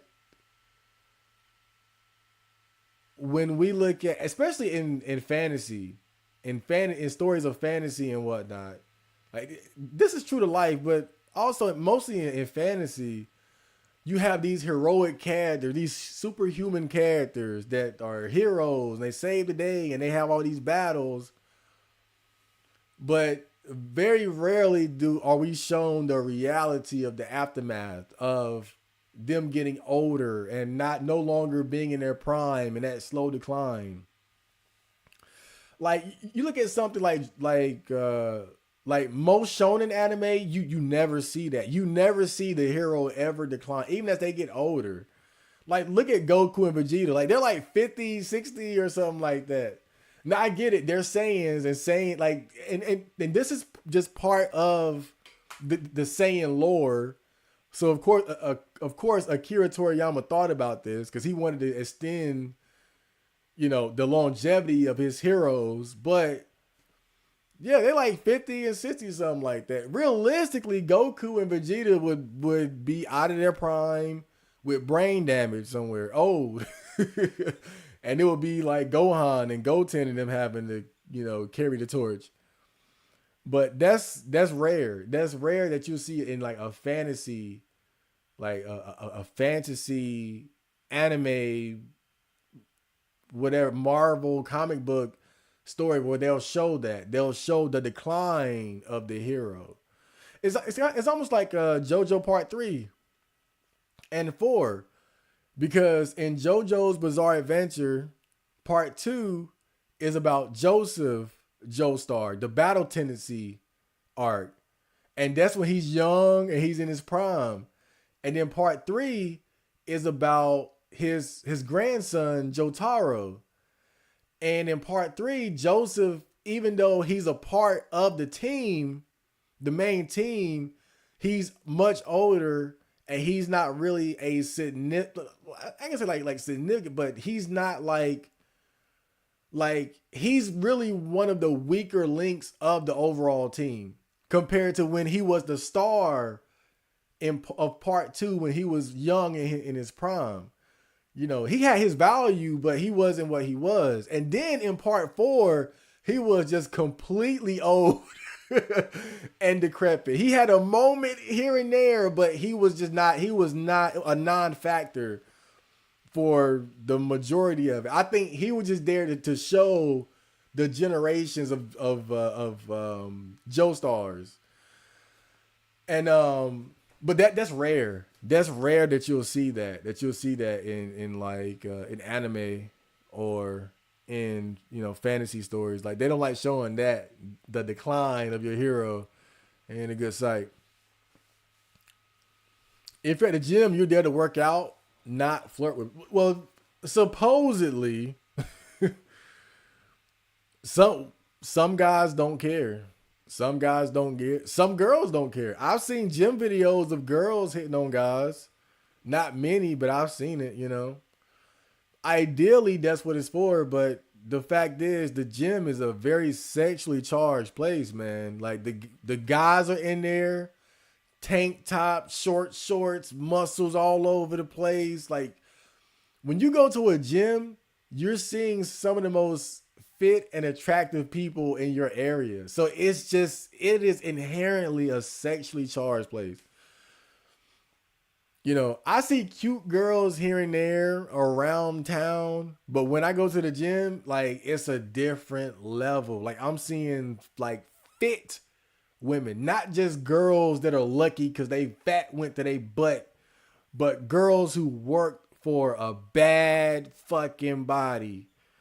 And then you got guys in there, muscular, tall, good looking, sweating, and just so these dynamics together, fit, beautiful women, fit, handsome men. Of course, you got the fat motherfuckers in there too. But I'm just saying, it's no wonder why sometimes people do use that as a way to try to find sex and hookups. And it happens. It's not like it's this segregated place. I just think that it's happening, but only for like certain people in certain situations. Like the average person, you're not gonna get in on that. Like me, I'm not getting in on that action. But I guarantee you, there's some guys in there that got some good pussy going to damn Planet Fitness. Watching Bruce suffer was hard to watch. Good show though. Yeah, I mean, it's like it's the ugly reality of aging, especially aging for someone that lived life on the edge. Fighting and being involved in conflict and combat.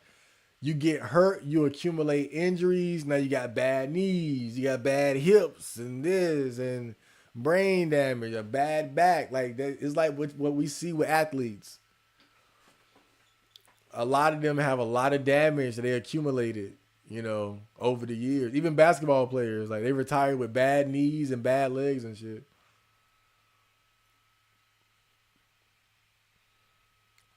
Dr. Giro turned himself into an android. Yeah, that was pretty smart actually. Damn. I probably would have made myself young again though. I wouldn't have made myself an old man android. I would have been like, let me just make myself young too. Dude swipe right a million times, got matches, but all ghosted after like 2 or 3 replies. A million times. Okay. Okay. I knew he had to get like something though. Cause even I got some fat girl matches. Even I got some fat girl matches, so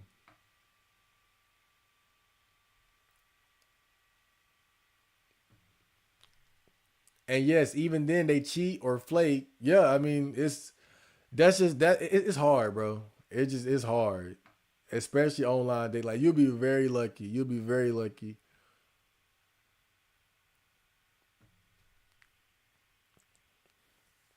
Pray to God for a good girlfriend. Time to join the church. I don't think that's a great. I don't think that's a great avenue either. How would you rank each race for attractiveness for girls and guys? For girls, I would go, and I'm keeping it like general, right?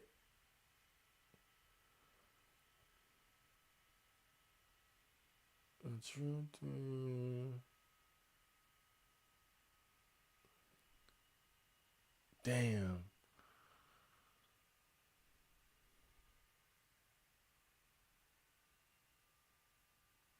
The black girl's gonna be mad, but I gotta go white. They gonna be mad. The black girl's gonna. I love black women. I like. Don't get me wrong, but I gotta go white. In my opinion, I gotta go white. Yeah, white.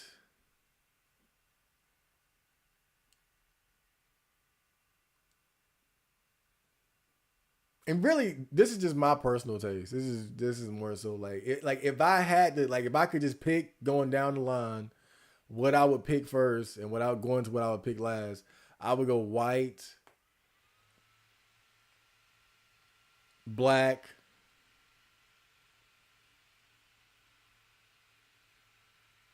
Latina,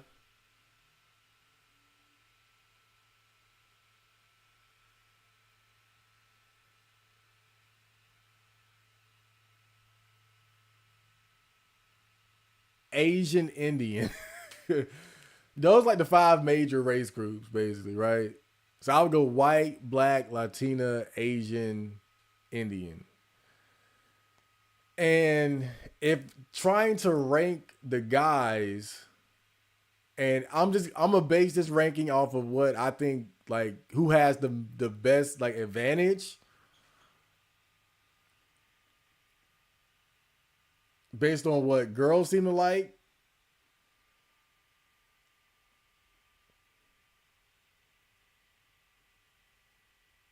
Damn. White, black, white, black, Latina. I mean, I said Latina, Mexican or Latino. I said Latino, Latino. Yeah, I think it's basically the same. If I think yeah, I think it's basically like the same listing. I think it's white, black, Hispanic, Asian, Indian. Right? I think it's the same. But the girl side is that's just my personal preference. The guy side is what I think girls like is what girls would like basically. That's what I would say because it seemed like Indian guys seem to really be at the bottom of the totem pole. I mean, no offense to my Indian bros, but damn, but like damn, dude. You know, even as as a man, you can kind of recognize when another guy is like handsome. You can look at a guy, even if you're not gay, you can look at a guy and kind of be like, he probably get bitches. He get right. I see plenty of white guys where it's like he get bitches. Black guys like yeah he get bitches. But I don't see too many Indian dudes, and I'm not saying like they not, but it's like I can't even like visualize a fucking Indian guy like just killing it with women, like just being like desired, like he go into the club and he just the one, like he just, you know. And I'm sure there are some Indian slayers out there. Who's that guy, that YouTuber? Is his name Hamaz? Who's that guy? Hamaz? Like he seems to do well for himself. Oh, I forgot Middle Eastern too. I forgot Middle Eastern. That's like a major race one, right? Black, no, white, black, Hispanic, Middle Eastern, Asian, Indian. Okay. I'm not really into Asians like that too. If you didn't already know. You didn't get rejected by Iris. You didn't apply. No, I got rejected. Trust me. Trust me. Trust me. I got rejected. And the other thing too though, and this is some real game for you guys. Like if you have to try too hard to get a girl, she don't like you. She don't. That's another thing guys got to realize. If you have to chase and go out of your way for a girl, she don't like you. Like that's another. I don't know if you want to call it black pill or red pill, but that's just facts. You should not have to go hard trying to win a girl, like, because, and it's not to say that it's impossible to like work your way into it, right? It's not that it's impossible, but you got to look at it like this. The harder you have to work, the less she's attracted to you. And so I kind of look at it like a spear, right? Like just imagine a spear or a circle. And the girl is in the center of that circle, like a nipple, like a breast. Now, the more a girl likes you, the closer you are to that center and the easier it is. You don't have to do too much work. You don't have to put in too much effort. The further back you are towards the edge of the circle, the less she likes you, the less attracted she is to you. And so if you feel like, oh, I just got to work and do more, that means she don't really like you like that. That don't mean she don't like you at all. It means she just don't like you like that. And what did we talk about earlier? When I talked about how, girls, they hit puberty and then, they're ready to go. They ready to fuck and all. Girls know when they really like a guy. And I think that sometimes we, as the guys who are not Chad or like first to be selected, like most of us here, I'm sure we can relate to, like, we're not the type of guy that girls just love and just and right, you know what I'm saying? Like we're not that type of guy, but like we're the type of guys that we gotta work and struggle and shit for pussy. And so I think what happens is guys like us, we tend to think that it's normal. We tend to think it's normal to have to work hard for a girl to like us. It's not. Attraction is very easy. Attraction is very simple. Think about when you like a girl. Think about when you like how hard does a girl have to work? How much effort does she have to put in to convince to convince you to be with her or to give her a chance? Not very much. What a lot of guys don't get is that girls are largely the same way. They don't see it though because they're not that guy. Our experience is always climbing the mountain to get the girl. So we think that's normal. We think, oh, it's normal to have to, I gotta keep trying and no. She don't like you. she either don't like you or she don't like you that much. And that's the harsh reality of it. And so if like I shot my shot. I put my heart out there. And I got nothing. So it's that tells me everything I need to know. The reality was just that Iris never liked me. She never that's really what it is. And even if she liked me somewhat, she never liked me a lot. She never liked me like that. Right? It was a one-sided thing where I liked her a lot more than she liked me. Again, and that's fine. There's nothing wrong with that. But I'm just saying that's what guys have to understand, bro. Like, don't waste your time trying to force somebody to like you. It's not supposed to be hard. It's not supposed to be a struggle. I told you guys all the time about that story about that cashier girl that years ago, that was all over me. That's when I so I know through experience the difference between when a girl likes you versus when she just kind of like like right. You want to find the girl that really likes you, the girl that really fucks with, and you'll know it. You'll know when a girl is really interested in you. If you ever feel like I need to climb the mountain to get the girl, stop.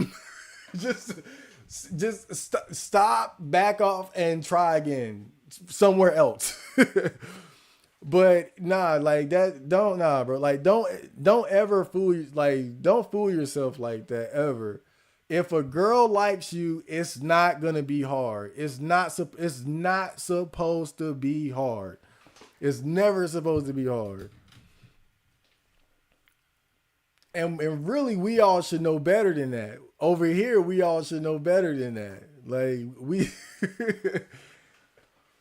but I get it because we're the guys. We don't get that. We're not used to that, you know. So when that's all you know is struggle and trying, then you feel like that's normal. That's not normal. It's not normal. The harder you have to try, the less she likes you. Take the hint and take the L and keep it moving.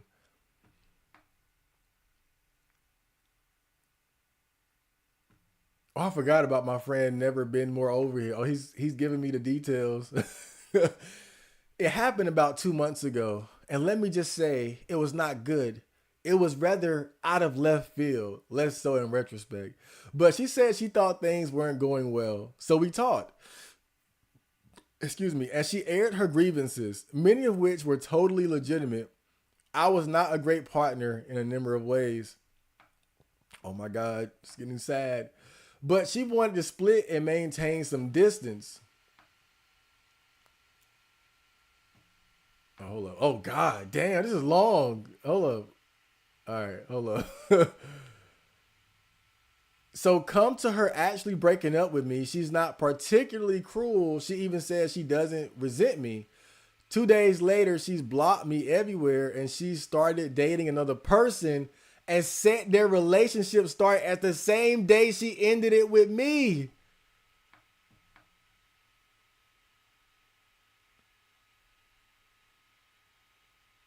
And it just gets worse from there.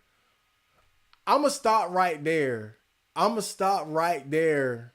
Never been more over. I'm gonna stop right there because because it's so funny that this is your story because I was just watching a Red Pill video about this very topic.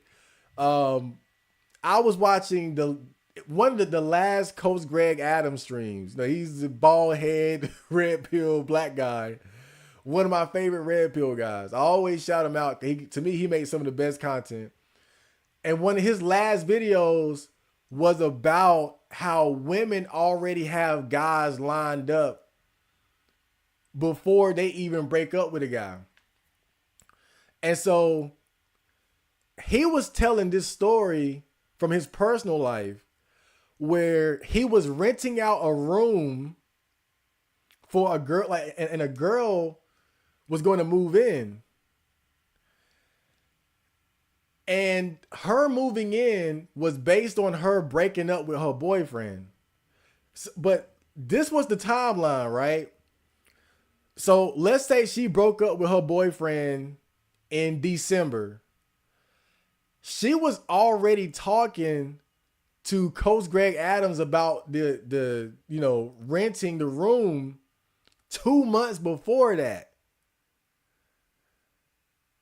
So even before she broke up with the guy, she was already planning her escape. She was already getting another place lined up because they were living together.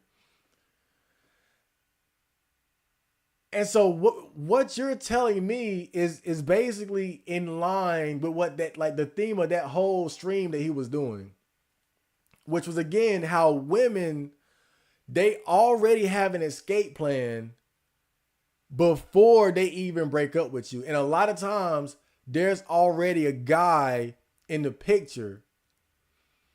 And I know you feel bad, but you got to think about it.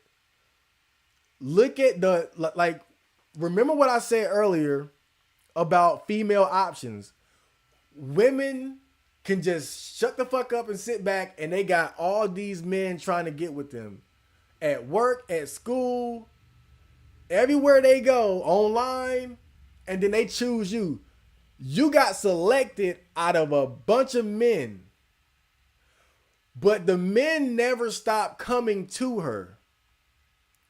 So while you guys were dating and in love and all that shit, there were still men in the picture coming at her. And I'm not saying she was cheating, but women are always taking note of the men that they have available to them. Now, I don't know your situation, but I just, as an example, let's say she worked somewhere where you didn't work. Y'all together though, but it's a guy who just started working there. Tall, handsome. Again, I'm just throwing the Chad archetype out there, but it could be some short Mexican dude, whatever. And then she started hearing about, oh yeah, girl, whoo, he broke my back last night. I mean, 8 inches. I ain't trying to make you feel bad, but I'm just trying to lay the groundwork.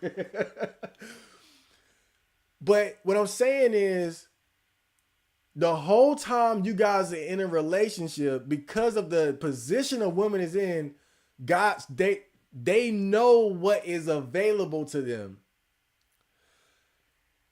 So before she even left you, it was already another guy in the picture. I'm not saying she was fucking him. I'm not saying that she was doing this or that, but she knew, I can break up with him and I can get with him. And this is every girl. This is every girl. Right? Damn near no exceptions. Because of the nature of being a woman is to attract men and to select a man, but those men keep coming. And you got to keep them back. But the second you don't give a fuck about the guy you with, then you just open the floodgates and let them come in. And you already got 1, 2, 3, 4, 5 that are ready. And that's basically what happened to you. that's basically what happened to you. And see, this is another perspective issue where we don't get it because that's not what we deal with as average men. We don't have options to just pick and choose from. We got to fight and claw and battle and compromise and bend the knee and humiliation ritual for every crumb of pussy that we get. And so you got your girl and you were loyal. You were good to her. You weren't trying to get other bitches.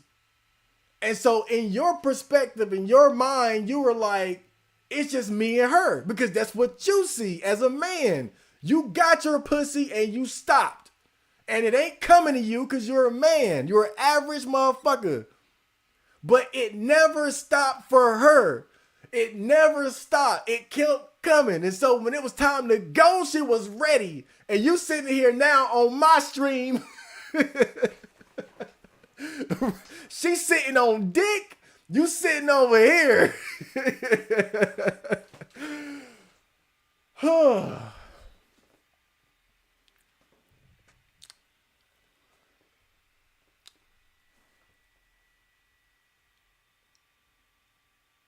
One of the things she said to me during our breakup process is that she wanted to be less codependent, but then she starts dating again immediately. She did also mention this guy beforehand. He was already there. Watch dude. Watch the Coach Greg Adams stream. Look him up. It's the Deontay Wilder. It's the Deontay Wilder episode where he's talking about how his fiance put a restraining order on him. That episode is for you because he was talking about this shit right here exactly. And specifically, she described him as super hot and out of her league. That's cold, bruh. For her to even say that, that's cold. That's so cold. That's heartless. Did you ask? Well, it turns out that on the day she took the thing over our breakup, she actually went out on a date with him. And when she told me over text that she had decided, it seemed she was with him. Damn, dude. Damn. And again, it gets worse. First off, she owes me $2,000 for when I bailed her out of her credit card debt. She don't owe you shit. Let me tell you right now. She don't owe you shit. You think you about to get that money back? You about to be in small claims court on TV, Judge Judy. You ain't getting that money back. You not getting that money back, bro. That's gone. You might as well chop, bro. Take that IOU, rip it up, right, man. Get it. Hand that IOU to me, cause I'm gonna show you what to do with it. Hell no, that shit over with. I think Eggman, shout out to Eggman the OG. I think he went through something similar though. I'm not exactly sure of the details. This is just a story that I've heard circulate quite a few times around the robot circles. But that Eggman got with a girl and they were in a relationship for a while. And she basically used him to pay off some of her like student loan debt or something like that. I forgot, again, I don't remember all the details, so don't quote me on that. I don't want to have Eggy looking bad out here. This is one of the stories I heard circulating on R9K. And but it's kind of similar to what you said. Like, that's something that happens.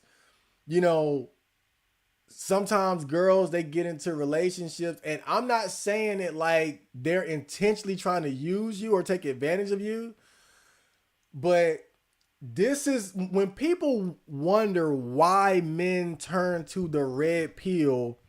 This is why. This is why you need to understand these things, that what you feel for her is not always what she feels for you. What you see is not what she sees. You see her, she sees you and 100 other men. You're locked in, she's giving you a chance. And while she's giving you a chance, it's like, well, look, if he liked me that much, okay, will you pay off my credit card bill? Will you pay my car note? Will you do this? And you're in love. You're loyal. Huh. You'll do it.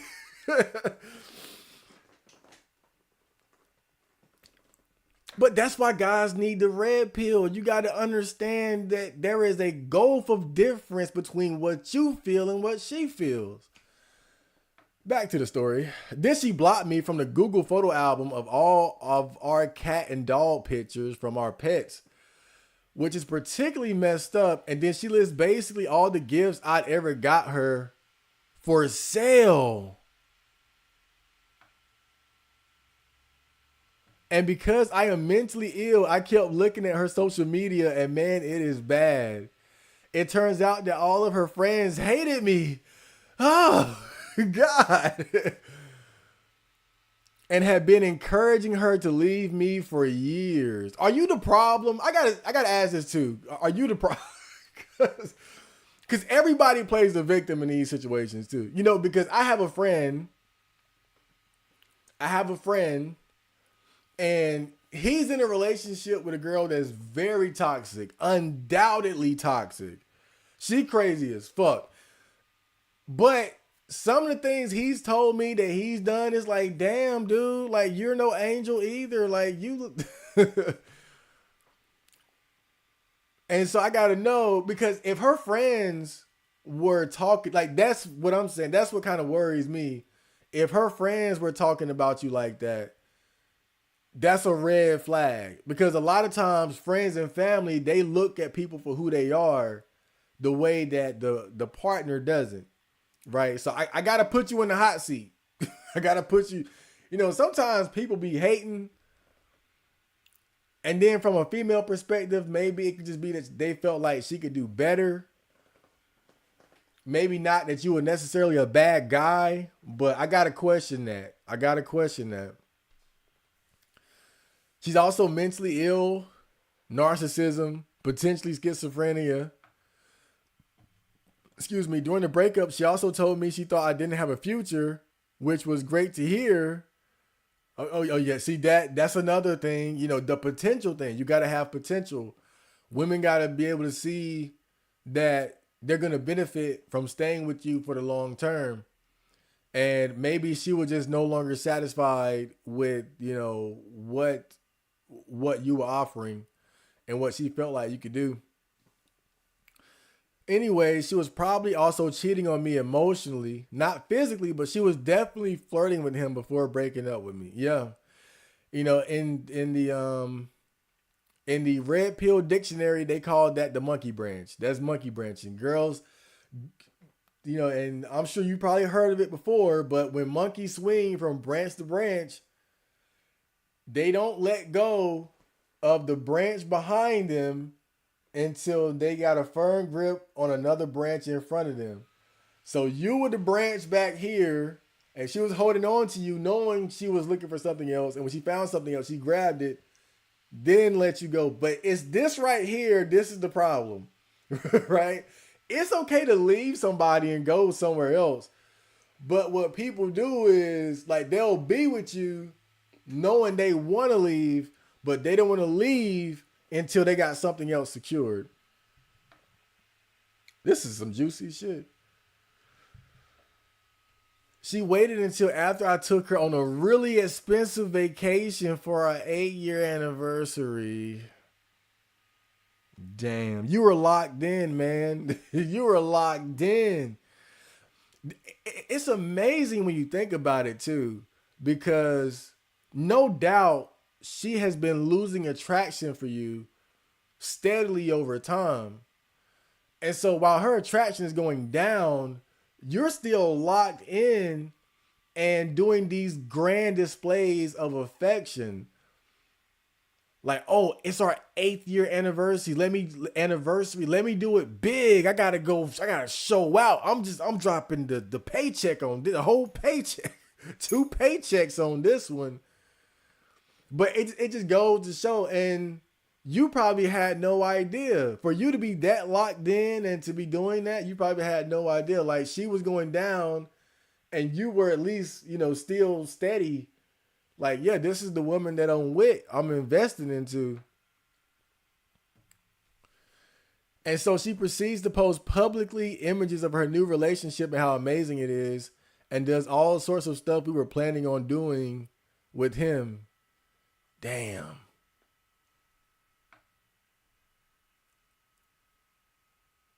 Hold on, I know we got more comments. I gotta finish this story here though. I gotta finish this story. Our sex life is kind of falling off in the last year of our relationship, and I was convinced it was because she didn't find me attractive anymore, which she denied, claiming she had lost her sex drive. Women do tend to, from what I hear, their sex drive goes down as they age, but it can also be maybe that she was just losing attraction towards you, and then you just weren't turning her on like that anymore because of her meds and stuff. I think it's worth dividing up some of the white group. Okay, okay. So are we? And it does get worse somehow.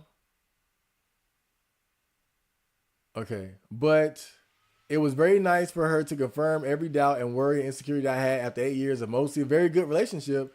So that was my story. Sorry for trunicate. No, it's fine, fine, right? But I gave you the bulk of the explanation that you needed earlier, so you could understand what you were going through. But this right here again, nothing special. It's a story as old as time. Basically, she was done with you, but before she broke up with you, she secured your replacement, and it all happened so fast, and that's why you're confused. If you guys would have just broken up, and then you would have seen her single while you were being single, you probably would have processed it better. Cause then you could have been like, you know what? Yeah, I wasn't the perfect boyfriend. I had my issues, and it for her. Look, I loved her, but it wasn't working out for her. But during the duration of the relationship, she was loyal to me. She treated me good. I tried my best. It just didn't work out. The fact that she had your replacement lined up before their relationship was over, it just leaves a sour taste and bitter taste in your mouth, because quite frankly, what she did was foul. What she did was wrong, because she was already dealing with another guy basically while she was dealing with you. And she just wanted to make sure. And look, and this is the thing, this is what really makes it fucked up.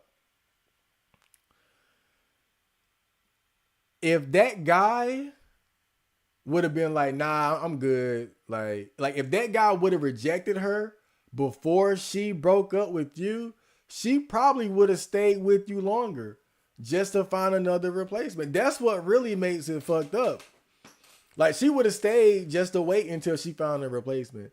But yeah, I think that's what makes it bad, because you are recovering from a breakup that she's already recovered from. She was recovered before, like in fact there was no damage.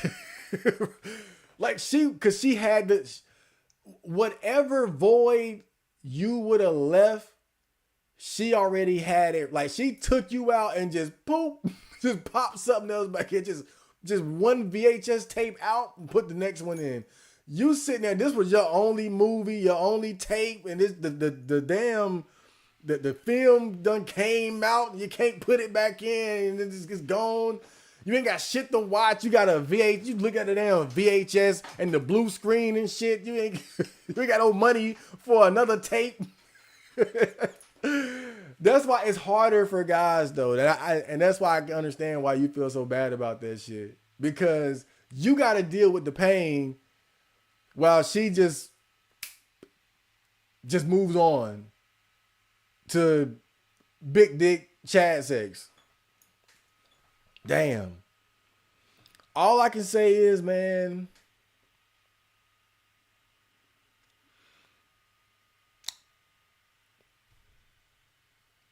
don't be in denial. Don't be denial. Don't be in denial about the pain. Feel that pain. Feel that pain. Allow yourself to feel that pain. Process that hurt. Lay in the bed. Think about it. Cry. Like just really feel that shit. Don't try to be macho. Don't feel that shit. If you're hurting, man, you're hurt. It hurt. Feel that shit. But feel it with the knowledge that you're strong enough to overcome it and move on. But you got to feel it first. Don't be in denial about it. Don't be Mr. Tough Guy. Feel that shit. But feel it knowing, you know what? It hurts, but I'm going to get over this. I'm going to get over this. I'm going to continue to enjoy my life, reflect on what I could do better going into the next relationship, whenever that may be. Don't rush, but again, just take some time to self-assess who you are and where you at and how you can grow and how you can improve your life and enjoy your life. Don't hold on to any negativity towards her. Don't have any hate for her. Just to the best of your ability, send nothing but love her way. Forgive her and just because you'll be all right. You're strong enough to get over this shit, whether you know it or not. So don't carry any hate, none of that. Let it go. Forgive her. That's just the game. Take full accountability and responsibility for your own happiness and your well-being. Because when you do that, then the shit that other people do don't affect you like that anymore. But I know it's going to be hard because 8 years, damn. See, me, I'm shit. Shit, man. All I know is me. All I know is loving myself. So I ain't saying it like it's going to be easy, but that's the advice that I would give to you. Never been more over. Take time to love and take care of yourself. Oh, okay. Chad, who you taking in the NBA Finals? I want Mavs to win, but I think Celtics got it. Same thing, man. Like me, I love a good David versus Goliath story. And really, like, when you're looking at, like, going back to the Timberwolves versus the Nuggets, I wanted the Wolves to win just because they were the underdogs and they won. When it was the Wolves versus the Dallas Mavericks, I was still rooting for the Wolves because, you got a young superstar. It's rare for a young number one option to make it to the finals. So I just love a underdog, right? But Dallas is a good team like anybody can root for. Like you got Kyrie Irving, you got Luka Doncic, I just think like for me, they're more likable than the superstars over on the Boston Celtics. But definitely, I just going into it, I felt like Boston had this. I just think it's their time. Like, I just think the stars are aligned for them to finally get a championship. And barring any unfortunate injuries, I think that they are going to be a competitive team for the next 3 or 4 years, at least. We could even be looking at like I don't want to throw dynasty out there. I don't want to get ahead of myself. But that's a good ass team. That's a good ass team. And when you look at the age of Jason Tatum and Jaylen Brown, like they right there, like mid to late 20s. That's usually a basketball player's prime. That's when Jordan started getting rings. That's when LeBron started getting rings. Like when you look at it, it's their time. Like you can't even be mad at it. But I love an underdog, so I want the Mavs to win. And that first game was just a beatdown. Celtics, they took a dump all over the Mavs. The Mavs came back for a second, but then they quickly lost that. The momentum they built up. Nah. I'm taking the safe bet, Celtics in 6. But I would love to see the Mavericks win, and I would love to see Kyrie Irving get another ring, not as LeBron James' sidekick. I feel like another ring for him would take his legacy up to a whole at least the next tier. What's your favorite category of porn? You can't go wrong with big ass. you can't you can't go wrong with big ass. And when I'm feeling extra freaky, we're gonna look at some traps. Some traps and trannies when I'm extra freaky. But you can't go wrong with big ass. That's like the job hits different. It does. I don't look at it a lot these days, but yeah, job hits different. I think a lot of it has to do with the fact that they're limited by the censorship. So they don't put as much focus on like the penetration. They put a lot more focus on foreplay and the build up to sex, kissing, rubbing, nipple pinching, breast sucking, fondling, and cunnilingus and things like that. Like they really take their time to dissect a woman's body piece by piece. And I think a lot of that just has to do with the fact that the porn is censored. So it's like you got to get the most out of it that you possibly can, armpit, breast, kissing to feet, like, because everything else is going to be blurred out. Oh, man. All right, so the purpose of this damn stream, we were supposed to talk about Passport Bros. Oh, goddamn. So I'm not going to let you guys down, even though I'm letting you guys down by not looking at your comments anymore. But we gotta stick to the program. Damn, did she lose weight? Okay. But we gotta look into some Passport Bro shit.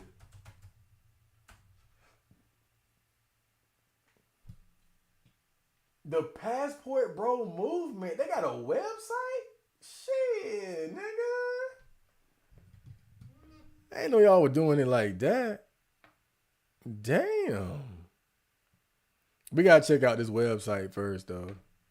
I think that's a good place to start. Let me bring up there we go. All right. I'm always afraid I got porn up. That's why I hate bringing up the screen. It's like somewhere it's porn somewhere. Oh, my Lord. Ooh. Ooh, boy. Wait, this ain't even in English. Okay. Oh, God. All right. What is a passport, bro? This the official website. Damn. Passport Bros lyrics. J.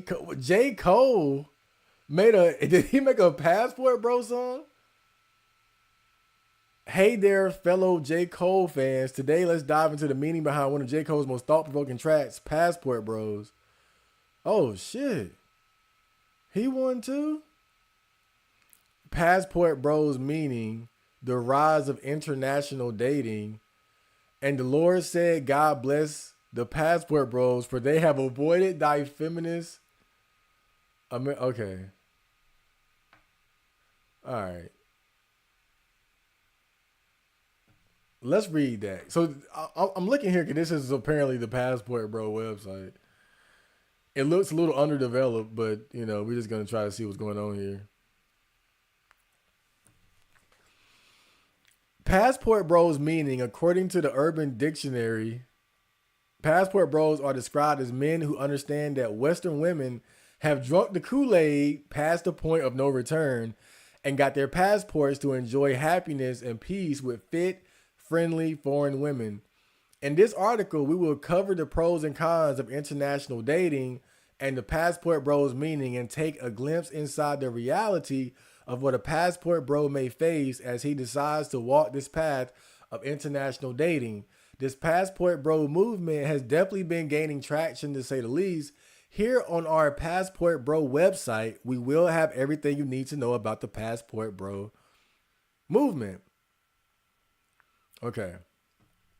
Due to an increase in American males resorting to international dating in recent years, get my good side, the dating scene has significantly changed. Many men are looking for alternatives to American women and have began investing in the prospects of romance and connection with women from other cultures, driven by rising unhappiness with the dating landscape in the US. This is where the idea of the passport bro comes from.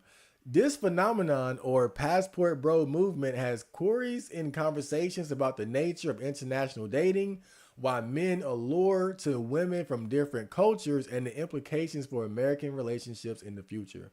In this blog post, we will explore the phenomenon, passport bro movement of international dating, and the shift away from American women by American men.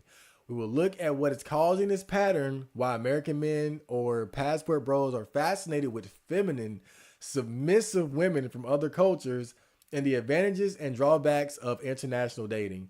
Finally, we will discuss whether or not relationships with women from other countries can result in happy marriages and provide helpful recommendations for meeting and dating international women. So listen up, all you passport bros. We got gems for you. Okay, this might be a little... This might be a long article. I'm going to try to get through it as quick as I can and maybe skip the boring parts, but let's get into it. Why American men are no longer interested in American women. Undoubtedly, the dating environment in America has gotten more difficult recently. Many American males are finding it difficult to connect with American women on deep cultural standards and changing ideas towards gender roles. Furthermore, the feminists believe that American women should be more focused on achieving personal independence and successful jobs, which can make them less open to traditional courtship and romantic methods. With that being said, it's easy to understand why American men want feminine and submissive women for various cultural, economic, and historical reasons. For instance, many men who are attracted to these traits in women may belong to those societies that place a strong emphasis on traditional female roles, which has led them to look for mates who share these ideas. And see, to me, that's one of the most like clear cut good reasons to be a passport bro, because the thing about men and women is like we are looking for different things. Like every guy doesn't necessarily want the trad wife submissive type of dynamic with their wife. Some guys are for the power couple thing, you know, the equal partnership, like what you see with Dwayne Wade and, you know, his gorgeous wife, Gabrielle Union, right? They're an example of like the power couple, the equal partnership, and they seem happy together. But some guys, they want a more traditional dynamic where I'm the man, I'm the leader, you follow my role. And there are also women who would prefer that as well, right? And so I think, again, this is one of the best reasons to be a passport bro. Go to an environment where women still have that mentality and that expectation, because you're going to have that less over here in the West where you have a lot of feminism. And again, I'm not an anti-feminist. I always got to make that clear. That ain't my bag. That ain't my stance, you know. But I can understand why guys wouldn't want to deal with women like that. I think it's a matter of taste. Also, American males can now meet and connect with women from various cultures who might have different expectations and standards around relationships and gender roles because of the increasingly global character of our society.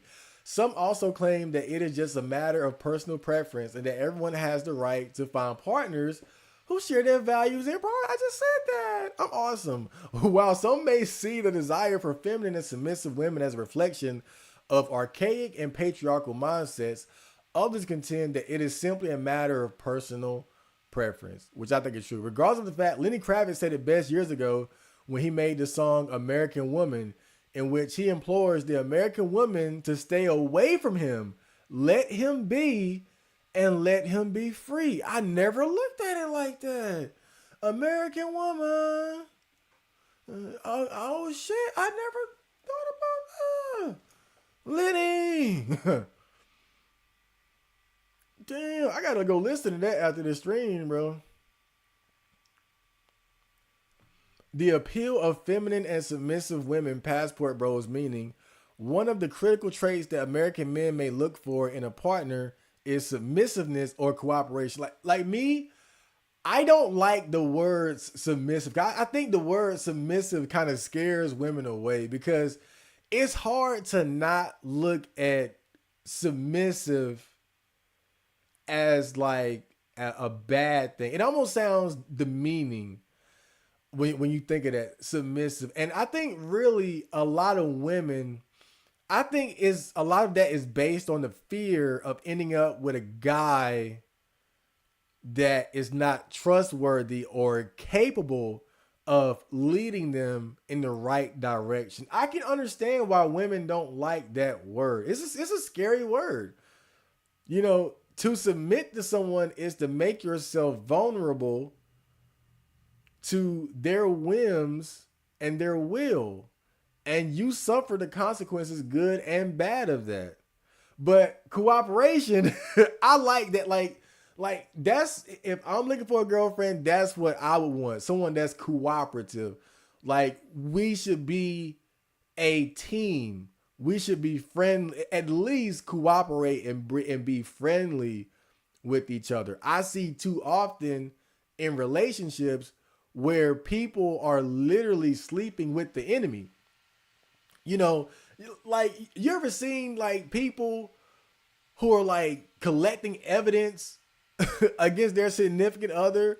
Like they take pictures of the shit that they do, like just in case they need to use it in court later. Like that's the type of shit that, like the Steven Crowder situation, where his wife recorded them on the patio when he was trying to give her direction. You know, she felt like he was being emotionally or verbally abusive, right? I didn't really see it like that. It looked like the man of the house trying to, you know, provide structure and the guideline of how they were going to operate. But I digress. But it's an example of what we see in relationships now. This woman is recording her husband so that she can use this as evidence against him later. That's not a team. That's not cooperation. That's not friendliness, right?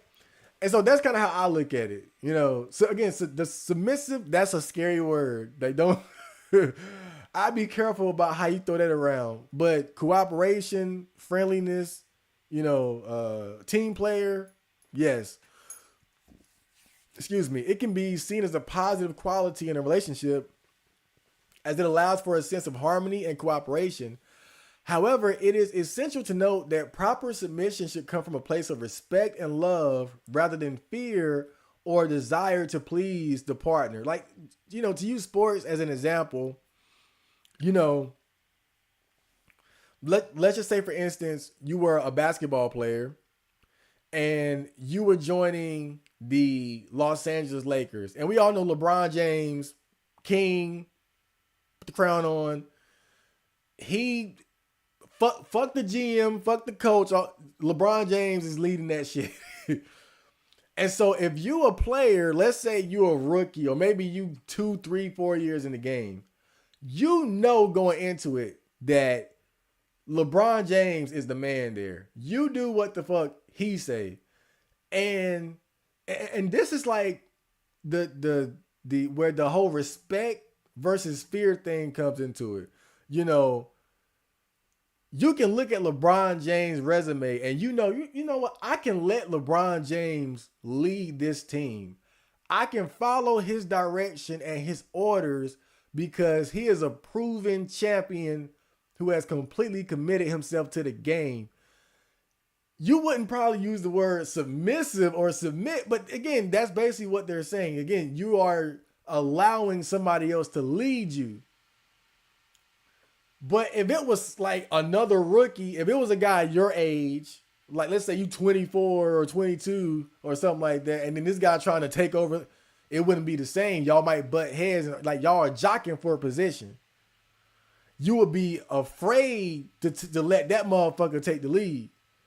And so I think that's what I have to kind of respect about a woman's position, is that when they choose to submit to a man, they got to make sure they choose wisely.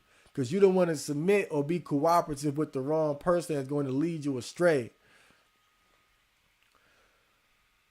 And so, in addition to submissiveness, American men or passport bros show attraction to women who exhibit traditionally feminine traits.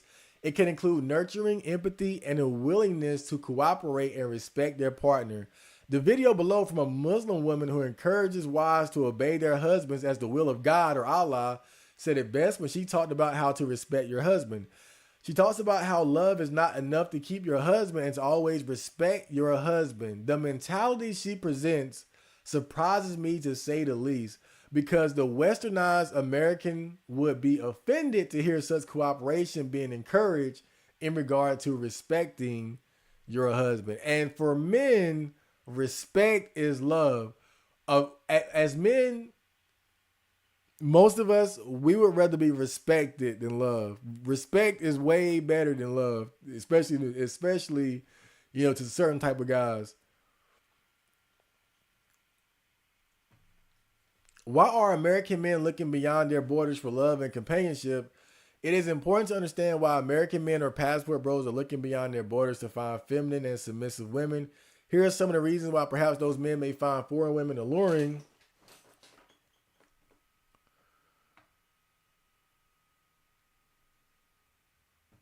Okay, so the notion of a more traditional gender role in a relationship may entice certain American males or passport bros. They might seek women who will play a more traditionally feminine role in their relationship and who are more submissive and subservient.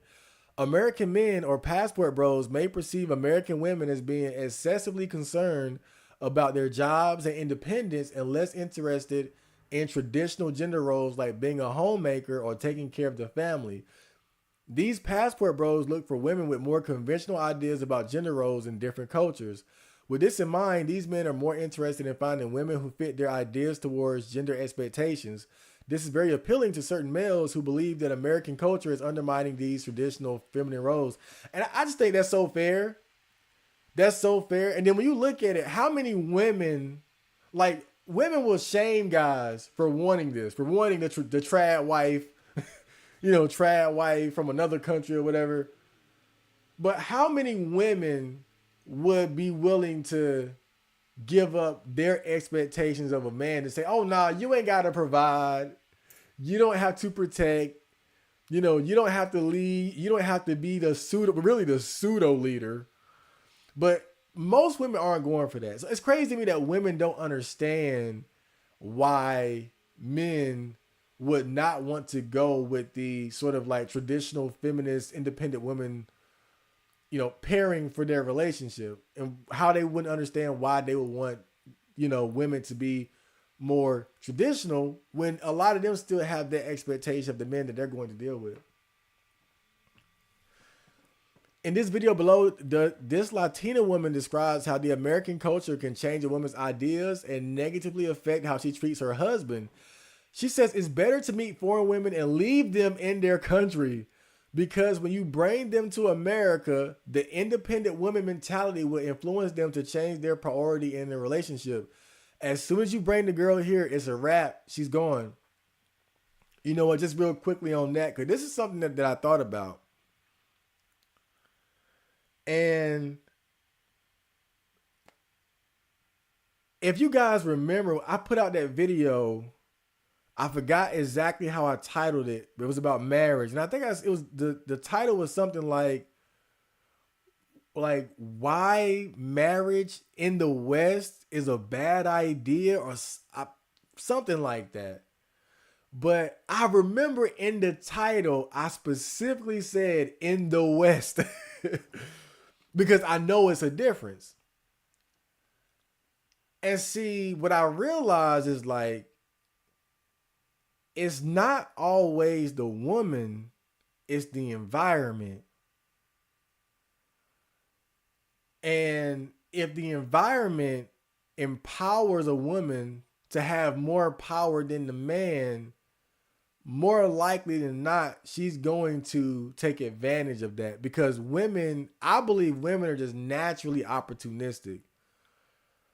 Even the trad women in these other countries, and they're admitting it here. You bring them over here, it's a wrap.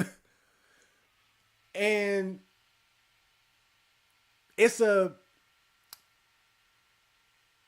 I'll kind of put it like this, right? How much can a woman respect a man knowing she can whoop his ass? How much can a woman really respect them? I mean, women will barely respect you if she see another man whoop your ass. Look at Deontay Wilder. His fiance had to watch him get his ass beat all over the place. Knocked out, eardrum busted, dent in the head, not turned around, talking to the ref, then knocked out. No wonder she ready to go. So, but imagine a woman that can beat up her man. She not gonna respect you. And I think an important part of the submissive or trad cooperative dynamic with a woman, an important element of that is the environment and how much the environment allows her to have power over the man. Because going back to like the physical aspect, right, of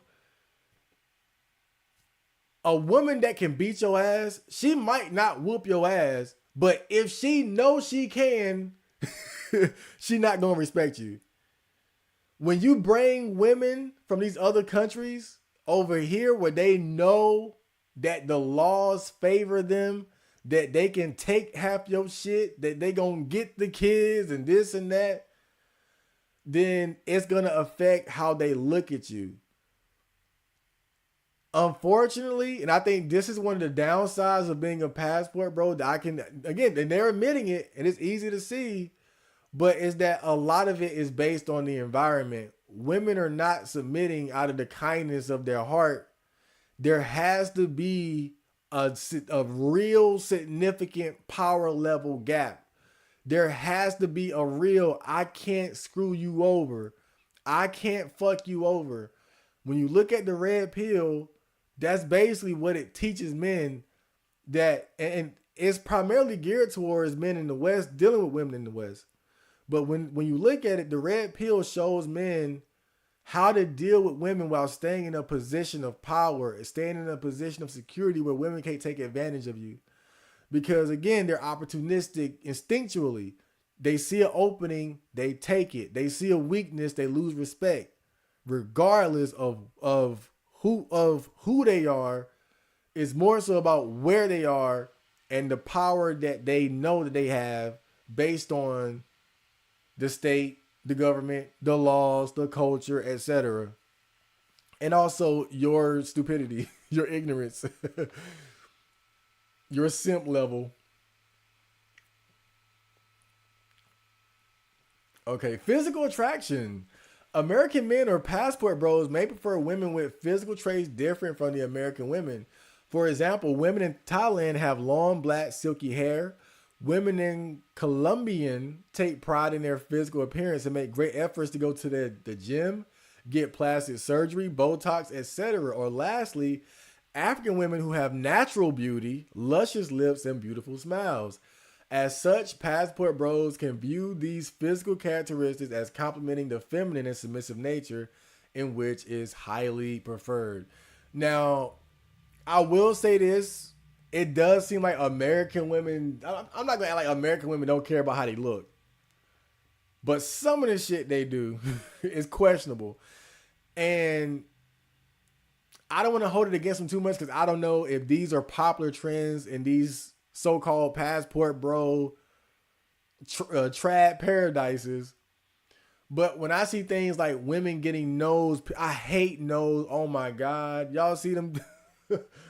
When I see girls getting the nose piercings, tattoos, like shit. And again, I'm not saying they don't do that over there. I'm just saying, like, you know, to give women over here credit, I think they do care about how they look. But I also think certain trends kind of put them in the negatives too.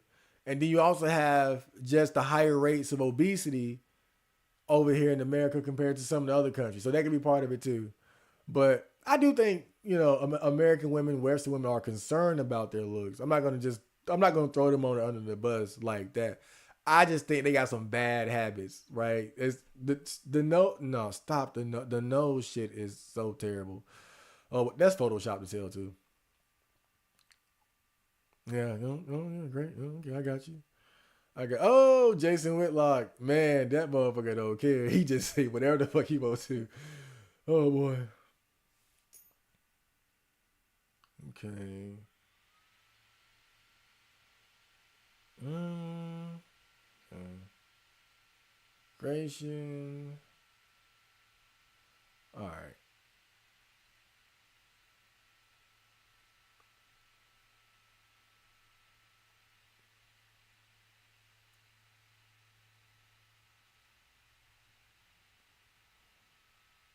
All right. So they give like testimonies and testimonials of successful, uh, you know, uh, what international relationships, but some of these like famous people, like that's come on, famous people. Is I wouldn't use them as an example. I want to know like an average John, like an average Joe, making it work, right? Not fucking Barack Obama or John Legend, right? I want to see some of the cons though. Like, okay, we see the whys, okay, but oh, hold up, real quick. These are some of the positives they list: exposure to diverse cultures and perspectives, language learning, enhanced understanding and empathy, excitement and adventure, get access to a broader pool of potential partners, and establishing a solid multi-ethnic relationship. Okay.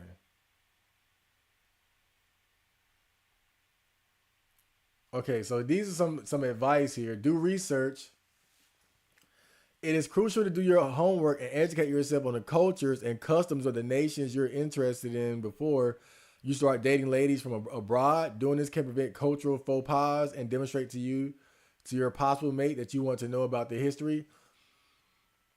The thinking ape, he's one of the like MGTOW OGs, but he made a video about passport bros. It wasn't like a good, well, I'm gonna say a good video, but like it wasn't a video trying to promote the passport bro lifestyle. He was being more like critical of it. And I think he made some good points. But one of the main things he talked about was like language.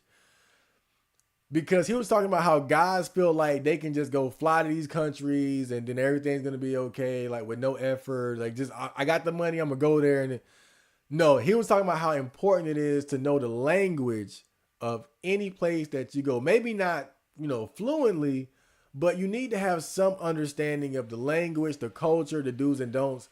Because what people tend to forget is that a lot of times you're going to like second and third world countries doing this shit. And so you're looking at the women, but you're forgetting about the men. You think those men like the fact that you're coming over there with money and taking bitches and shit? No. And so you got to be aware of stuff like that. There are men out there looking to scam you. There are men out there that are going to be jealous. There are criminal elements out there that you need to be aware of. You can't just go out there not knowing what the hell is going on. So there is a certain level of preparedness that you need to actually do this the right way. And that's what they're kind of talking about here as far as like do research. Use online dating sites. You can find international ladies looking for dates via online dating services and apps.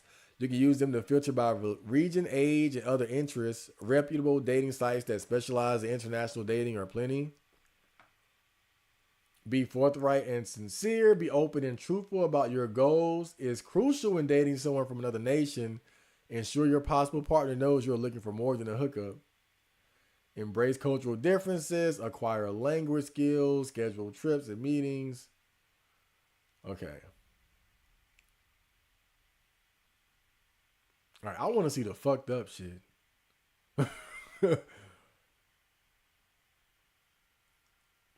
All right, so here's some criticism here. So international dating is a scam. International dating does not necessarily involve scams, although there are some of them. Like any dating method, being cautious and alert to any warning signs is essential. You can minimize risk by investigating the dating site, requesting references or suggestions, and exercising caution when providing personal information. International dating is only for people who can't find a partner in their own country. It needs to be clarified. Finding a mate outside your country is one of the many reasons to go on an international date. However, it does not matter where you are. It is about discovering others who share your beliefs, interests, and objectives and experiencing other cultures. Look, we can just say it. You can't get bitches where you at. Hey, look, there ain't shit wrong with that. There ain't shit wrong with that. That don't mean you're a monster. Doesn't mean you're a creep. It's just, in the West, it's a highly competitive dating market where women have all the leverage. And it ain't even just about whether or not you can get a woman. Do you want the women you can get? Right? That's the other level. Even my broke ass could probably get a bitch if I was willing to do a bunch of dumb shit. So, sex tourism is the main factor in international dating. Again, it is a terrible idea about international dating that is wholly wrong. International dating does not aim to exploit people or culture sexually. Establishing a sincere connection with someone while honoring their culture and tradition is more important. But let's be honest, sex tourism is a very real thing. And I'm not even against it. I don't give a fuck, bro. Like, people travel to fuck. And in fact, women do it too. Those older women who go to like Jamaica to get dick down by like long pipe rosters. I mean, but for me, for my money, sex tourism, and like the only thing I would say is like, cause you have those guys who go to certain places specifically because the age of consent is lower. Okay. Yeah. Right. Fuck those guys. But look, the way I see it, we got tricking and prostitution and all that over here. They got it over there. It's just same shit, different toilet. Okay.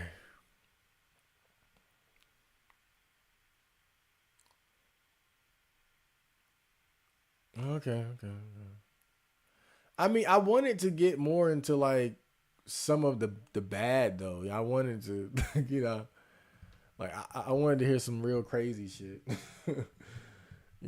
But I don't know. Maybe I guess maybe we gotta look for something else.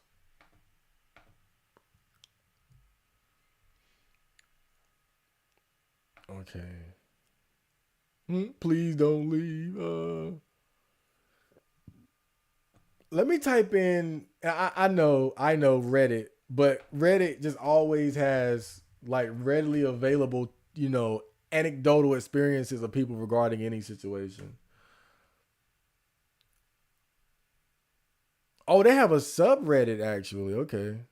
I feel like this is a topic I'm gonna have to look into again though, right? Because this is kind of a deep topic. Like this isn't like one quick stream ain't enough to really go completely in depth, But we can look at it somewhat here.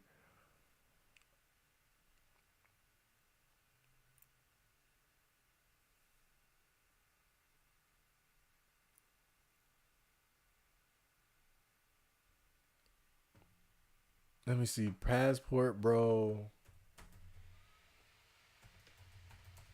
Experiences. I don't know. Reddit. Reddit.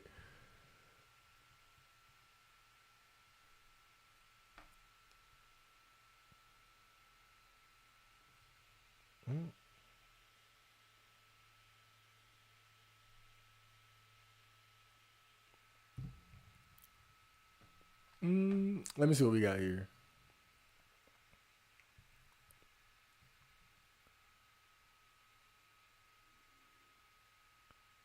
Sorry, this post was deleted.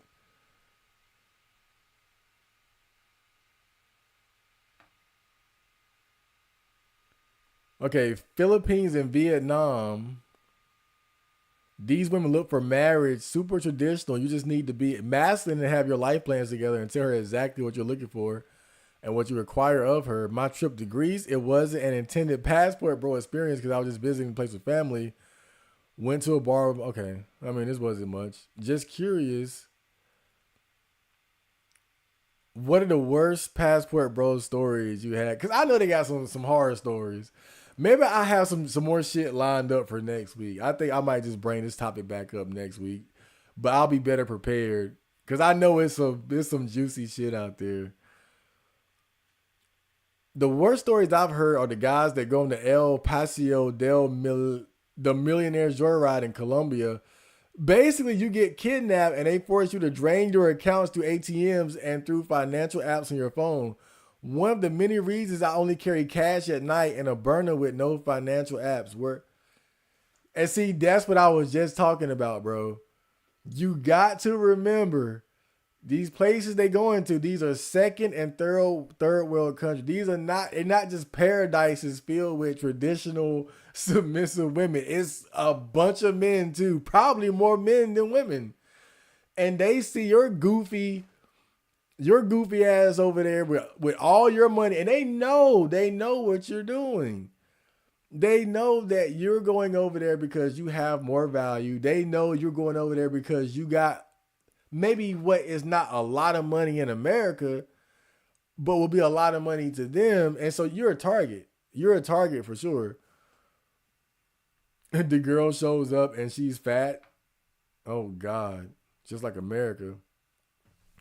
Had a friend say his father married a woman from Thailand and she ran off and ghosted him and later divorced him not long after she arrived in the US. All the feminists and anti-passport bros like to present the beneficiaries as being victims when in reality, if anything, far more often the passport bros are the victims.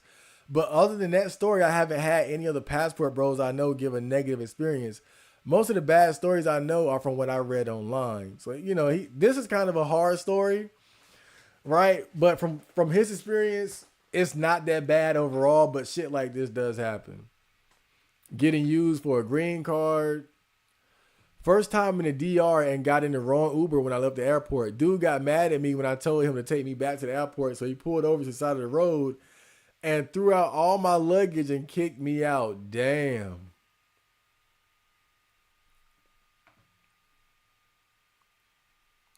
Why is it deemed a bad idea to bring foreign wives back to your home country?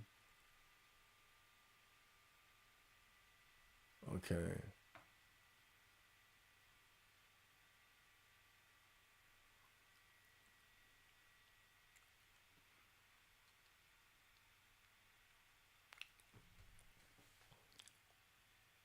So this guy says, I want to live in a third world country because of the much lower cost and much higher quality of life I could afford there.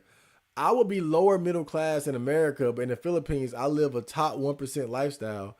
Outside of that, the risk is quite high. I have a friend who is a Filipino American, and she said she would never take her fiance to the Philippines because she knows he would get swarmed with female attention by younger and more attractive women. She knows it would be hard for any guy to constantly resist that.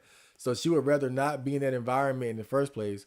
So I feel similarly, I would rather not introduce that amount of risk into the relationship by taking a girl back to the West. There are many issues of living in the Philippines. Just live. There's pros and cons of living anywhere, but I'd rather be a big fish in a small pond than a small fish in a big pond. Even if they stay in a relationship, there's a huge risk of the power dynamic massively shifting. Why would I want that? I know exactly the game I'm playing and I'm hedging my bets.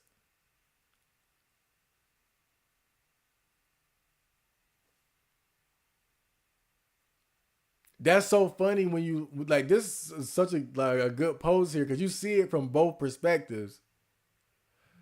Because the Filipina woman that he's describing, she's like, "Oh nah, I'm not bringing my man back to the Philippines because that's where he has the power." And then the men are like, "Oh nah, I'm not bringing my girl back to America." And this is what I hate about relationships, bro. But this is just the ugly reality of it that we have to accept. Relationships are a power struggle. There are power dynamics, and everybody wants the advantage and shit like that. And that's part of the reason why, when you talk about like age gap relationships, a lot of times women bring up the whole, the power imbalance and shit. And even though I think they exaggerate the like how many guys are predatory in that sense and how innocent women are in that same dynamic, it is a real point as far as like how an older man or even an older woman for that matter, would have an advantage in their relationship because they have more experience and maturity to avoid allowing that person not only taking advantage of them, but if they wanted to be the one taking advantage of the other person, they'll be better suited to do that. This some real shit, man.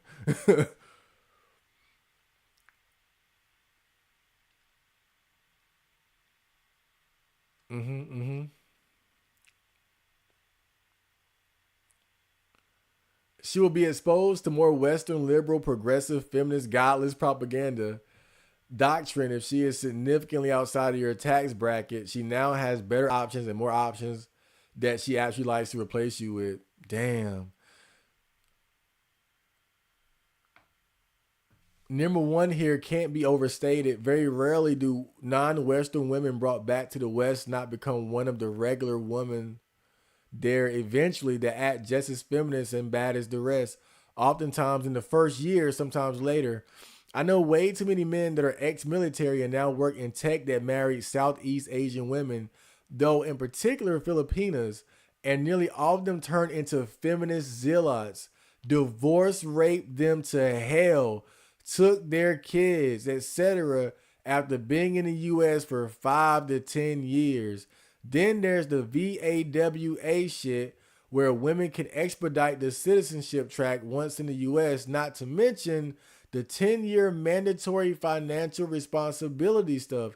It's just an L in most cases, at least in the US. Damn.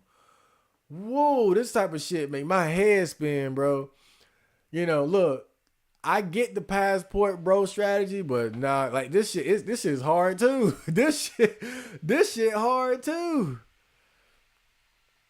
Damn.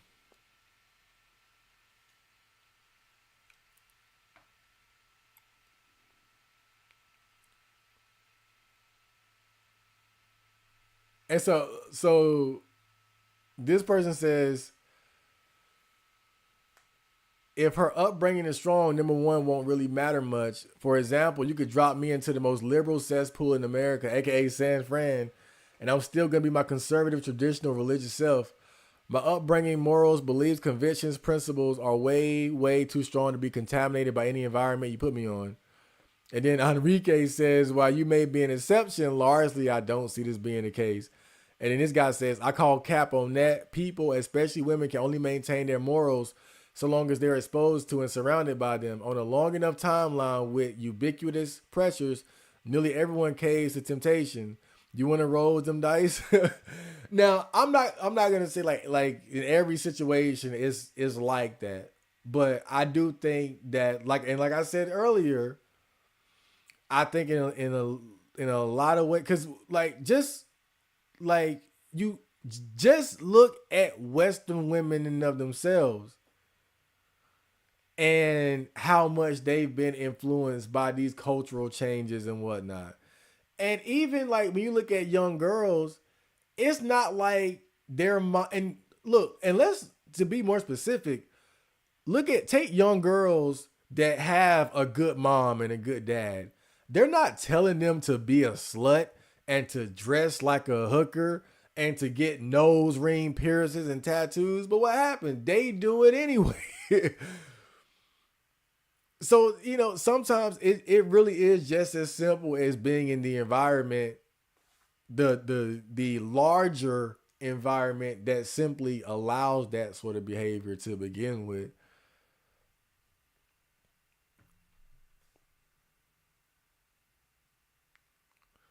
Now, this guy says it's not. The people who think it's a bad idea for American men to go abroad for love and bring back their wife are miserable, jealous American women.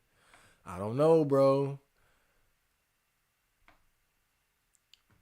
Yeah, this guy's like, nah, women are conformists. Men largely aren't. A man moving to another country where social values favor love and family and marriage would do very well because he would compromise enough to be accepted but maintain his frame largely.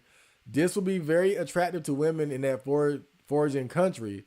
They will see him as someone who respects her ways but also sets boundaries of how he wants his life and her cultures to go. He will take the lead and she will melt for that gush. Conversely, women are followers and the social pressure of women in the West will eventually wear her down and she will become just as demanding and alienated and miserable as the rest of the women here. Men and women are not the same. Don't give them similar advice.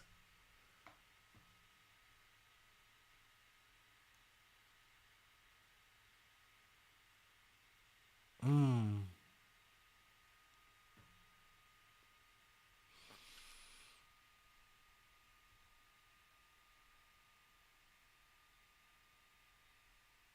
Okay, okay.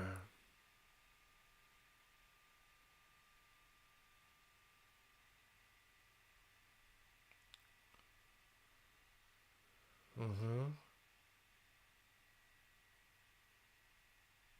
Okay.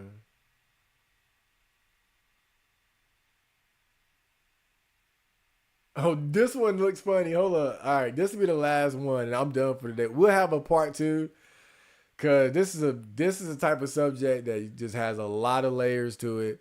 But this shit right here, this is my last one. It completely shifts the entire dynamic. While the West is just home to us, to them it's a mystical land of promises.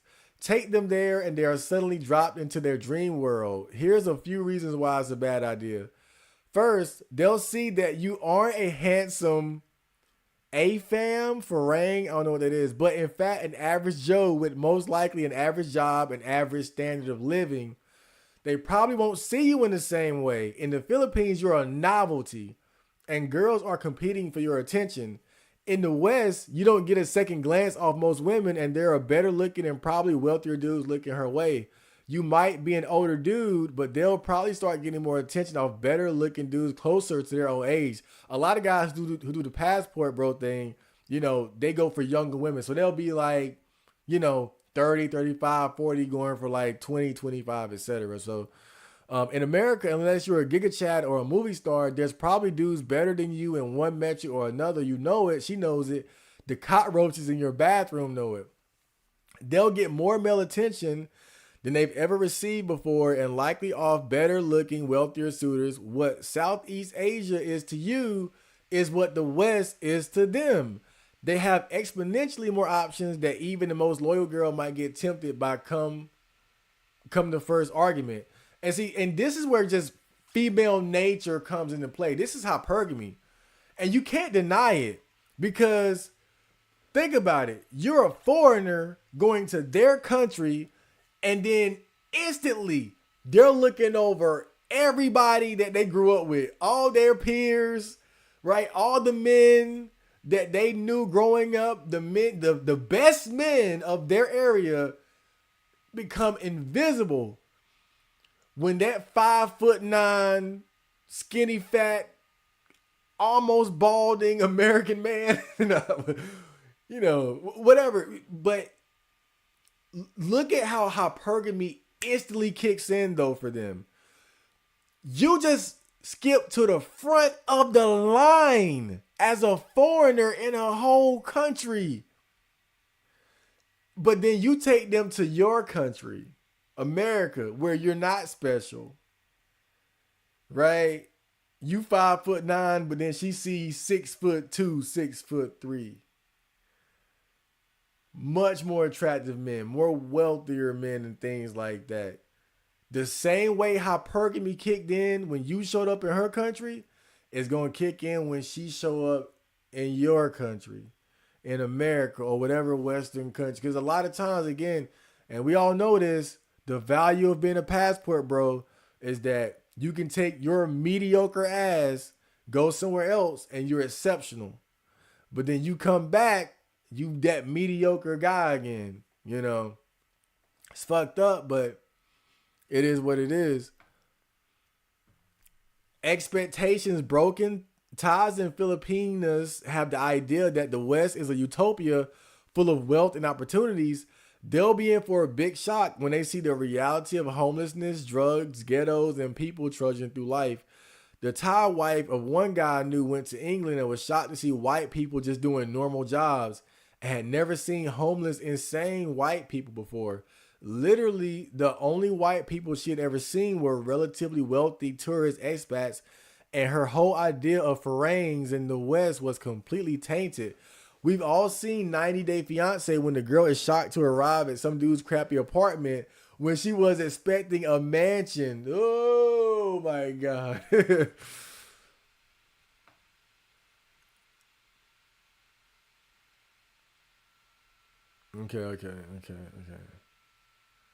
All right, okay. All right, so that's it for that. That's it for that. That was our passport bro segment. I like that. That was fun. We're gonna do that again for sure. Cause I feel like there's so much more to it. Like I just scratched the surface there, but that was cool as fuck right there. Like man, we saw some of the good, we saw some of the bad. You know what? I'll say this: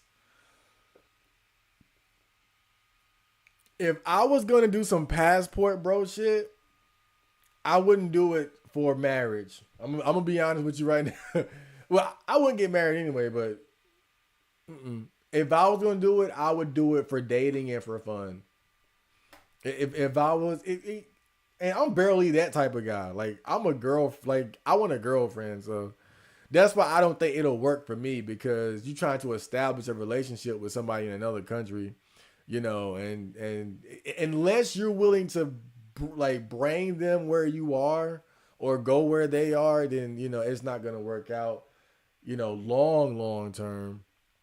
Y'all could link up and smash out whenever, but but yeah, I like, I just, mm-mm.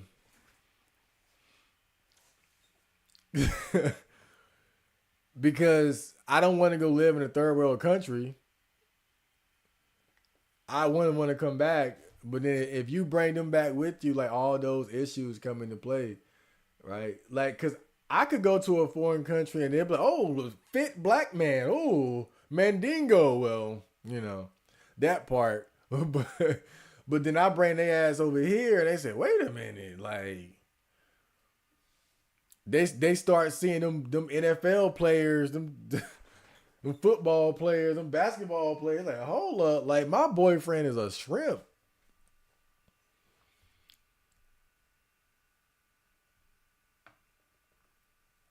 My boyfriend is a shrimp.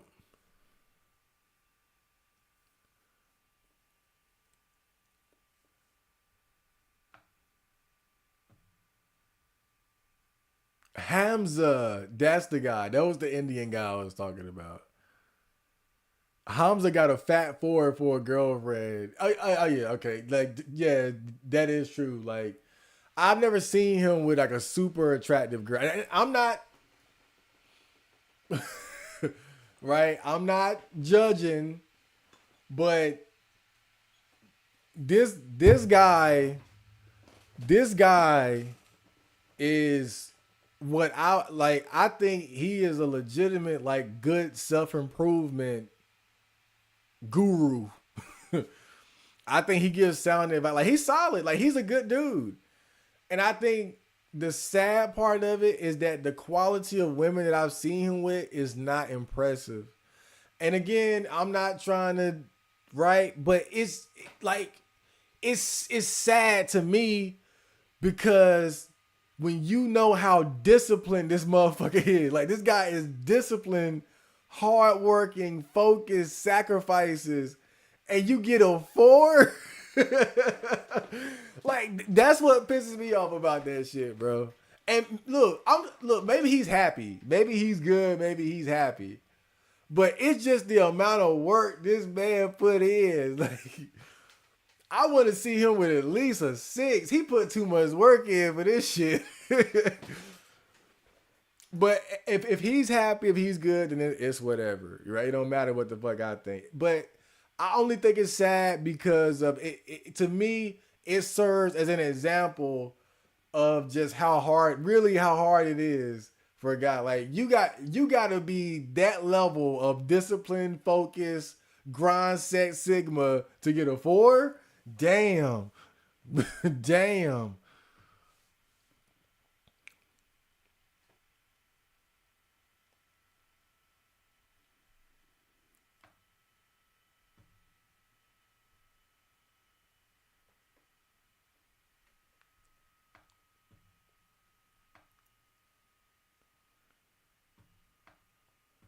Oh boy.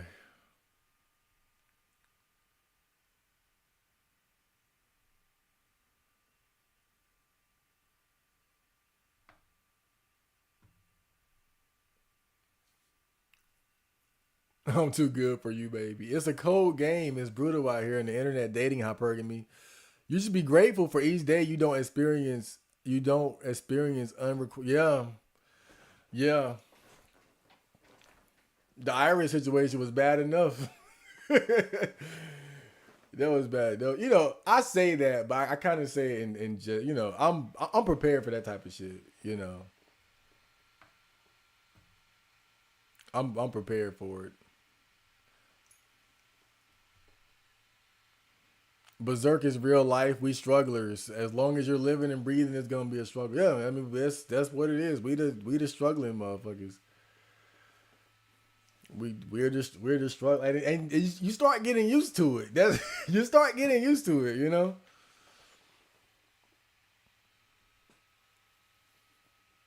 You start getting used to it. That's the scary part. You get used to the struggle, man. Like I remember what it was like last week. I did this. I set this challenge up for myself where 7 days in a row, 7 days in a row, I alternated between running, jogging and walking. Like I wasn't always running all the way there and back. Don't get me wrong, but I would do like a mix of walking and running to the gym. And so it's 5 miles there, and then I would work out at the gym for an hour, and then 5 miles back. If I was running, I was listening to music, but if I was walking, I was listening to an audiobook. And it's hot. It's summer. We closing in on summertime now. It's hot. I'm out there. I'm hot. And I love it. I enjoy like those type of self-imposed challenges. But as the days started to stack up, like my knees start because I'm doing this every day for a week. My knees started to hurt. I'm feeling pains I ain't felt before. But I kept doing it, and it's like this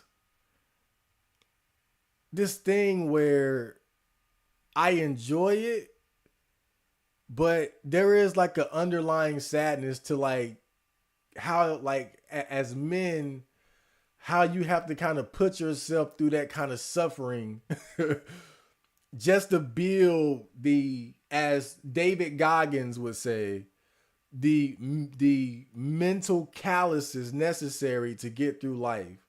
You kind of have to give yourself those kind of self-imposed challenges to keep yourself sharp, to keep yourself tough so that you don't get too, so it's a necessity for us. Even in the audiobook that I was listening to, they mentioned, I forgot the guy's name, but he was like a Greek philosopher or something or whatever. And they talked about how he would do like self-imposed challenges because he was like a king or whatever. And so he would go like a week without servants or a week eating simpler food. Like he would just put like certain constraints on himself to keep himself sharp.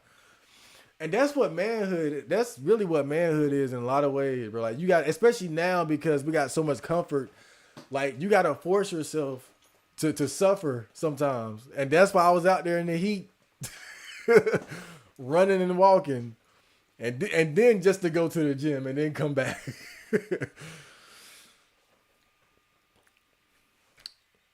And I'm doing it again tomorrow. But it's the struggle. It is what it is. And you get used, you just gotta accept it. And well, you don't have to. Some people just say fuck it. Right? But I've embraced the struggle more or less. Go off king. That must have been when I was doing that rant about never been over's relationship. Oh, I do actually have a contract that she signed about paying me back. I've already talked to a lawyer. We could easily. Okay, great. Oh God, that's smart. That's so good. You on that in love then? I don't then shit. I don't know, bro. Like you got some red pill shit. Most guys would have never did that. Like, man, if nothing else, pat yourself on the back for that, bro. Pat yourself on the back for that. Most guys would have never did because you're too in love. You're like, we're gonna be together forever. Why are we gonna have but still the fact that you did that, man, that's some cold shit. That's cold. I like it though. That's what you gotta do. You did the right thing. That's like when I tell guys, if you have if you get a girl pregnant or a girl says she's pregnant, get a DNA test. I don't care how much you love her, how much you trust her, get a DNA test. What you did, that was some boss shit. That was red pill. That was your seatbelt right there. You protected yourself. You put that seatbelt on. You was in love, but you put that seatbelt on. That was some real shit. I swear to God, love is just a tool of exploitation by the beautiful and the sexy on the ugly. The way the game is played, you know.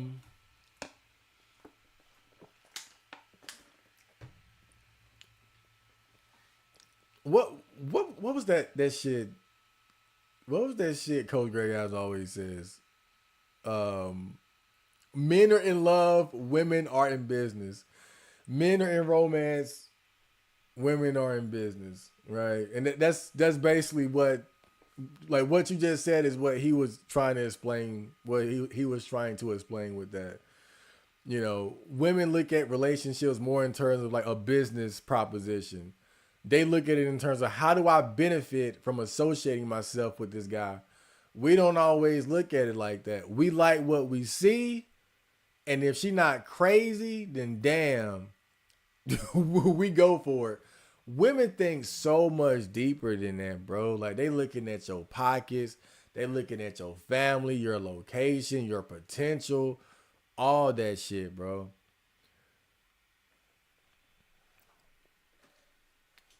Like it's just it's. I just think it serves as an example of why as men you gotta be kind of cold. You can't let yourself be swayed so much by the emotion of love. You know, you gotta keep yourself grounded. You know, I read it in a book one time about it was a book about Bruce Lee's philosophy. And one of the things he believed in was, love, but don't fall in love.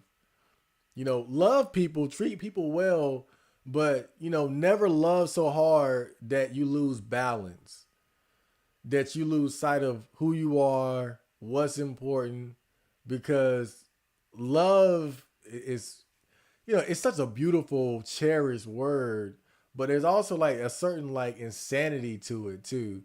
Like sometimes people just love too much. Like when you love somebody too much, you tolerate shit that you would never tolerate from somebody else. You tolerate disrespect that you would never tolerate from someone else. Women tolerate men hitting them. Men tolerate women yelling at them and being disrespectful and all that type of shit. That's what quote unquote love does.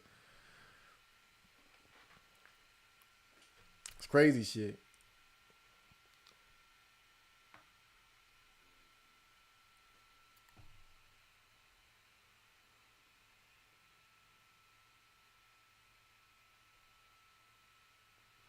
I did a lot of bad things, but none of her friends actually knew me. They only knew about me from her talking about our. I mean, okay, well, that's enough. That'll do it. Cause that's how I know about my friend's crazy girlfriend. I don't know her, but I know she fucking crazy.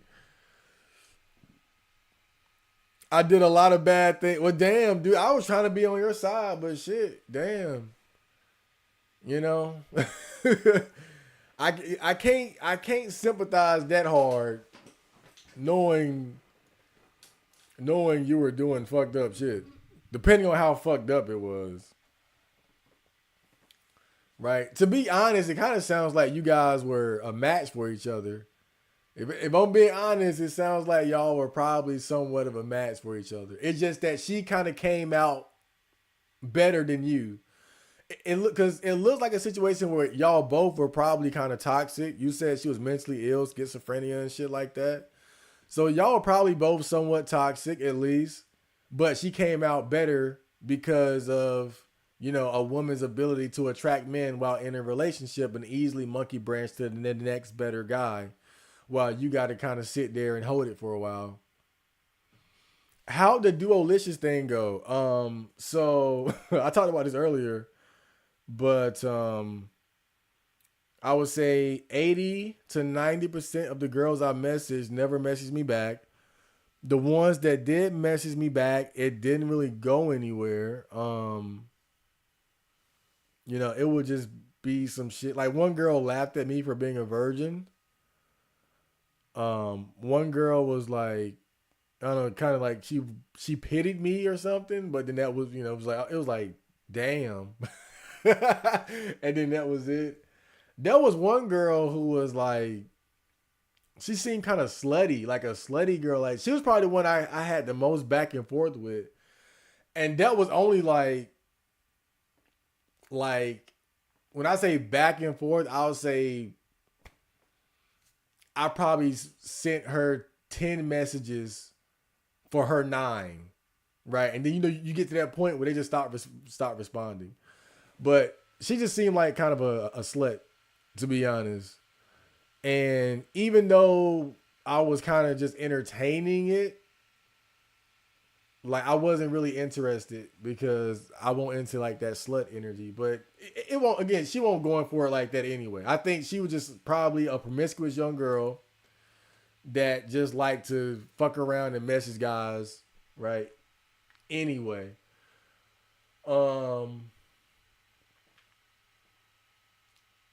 But yeah. I mean, shit, I had no. I'll say this: I got more out of it than what I expected. I didn't expect to get any messages back. I didn't expect to get any sort of dialogue, but basically got nothing of value. Nothing came of it. At best, it would be like the ones that did respond, it died once I responded back. Like, if they did respond, then I would say something back, and then they would never message back, that sort of thing. But because I messaged much more after, like, that stream over the course of that week. And like I said, about probably 80 to 90% of them just never even messaged back. And the ones that did just never went anywhere. But I'm not surprised. I'm only surprised I got any messages back whatsoever.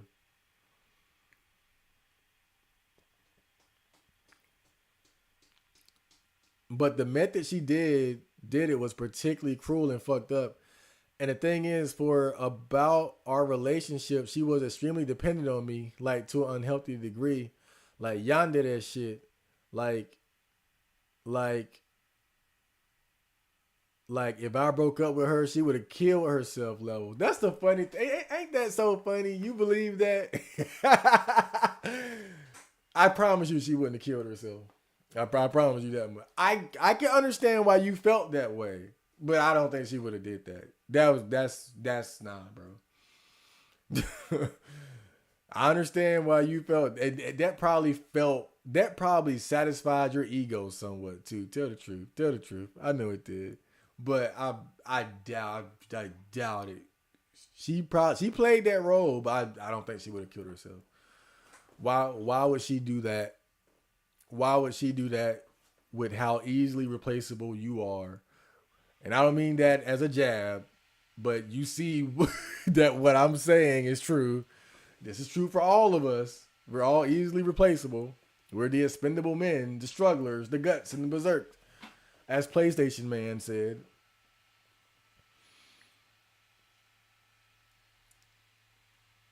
You know,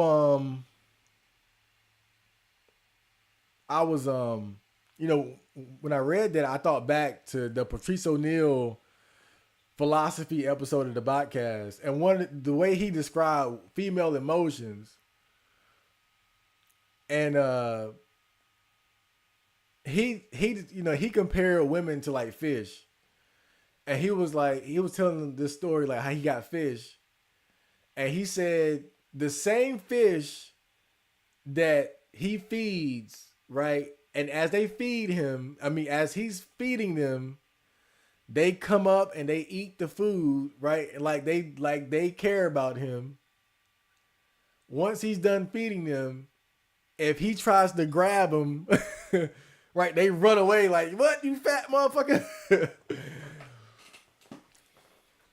But he was trying to draw a comparison between like women and fish, and how that's how women's emotions kind of operate. Like a woman can easily love you 1 minute and then hate you the next, and then just oscillate between those two extremes and everything in between. And he said, a woman could never hate me as much as I hate her. Like my hate is real. My hate is righteous.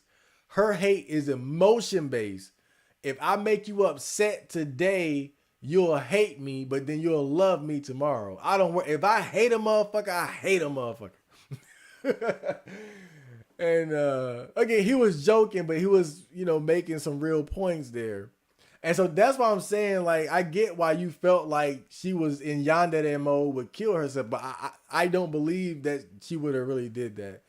That was probably more so just an expression of her emotions in that moment, right? Because women feel emotions so intensely like that.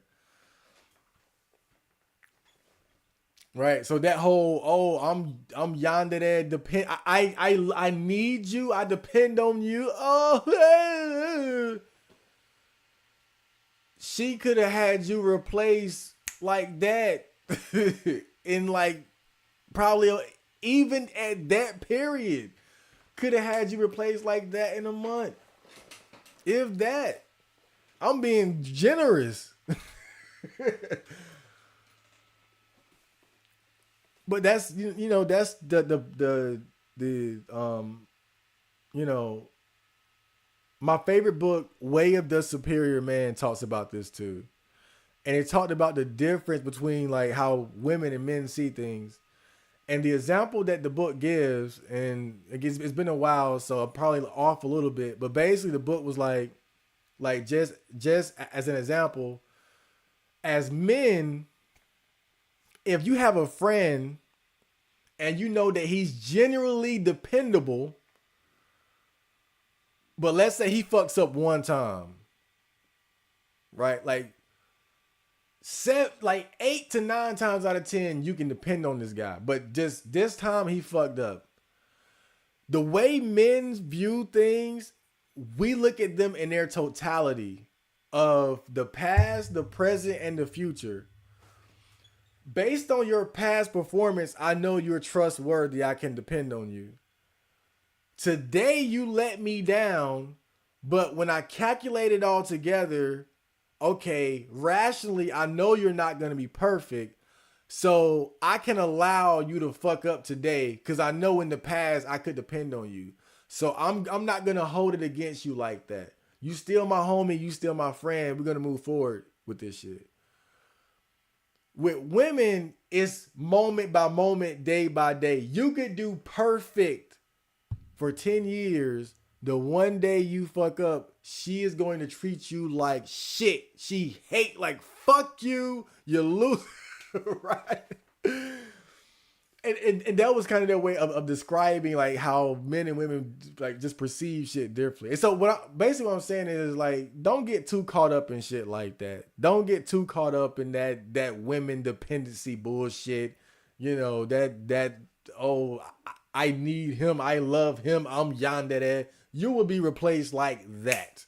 Like the second her emotion goes from A to fucking F, that's it. And it'll happen just like that.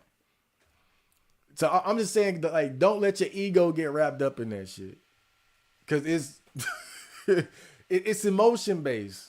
It's emotion based. It's not based on like I really need you. You're replaceable.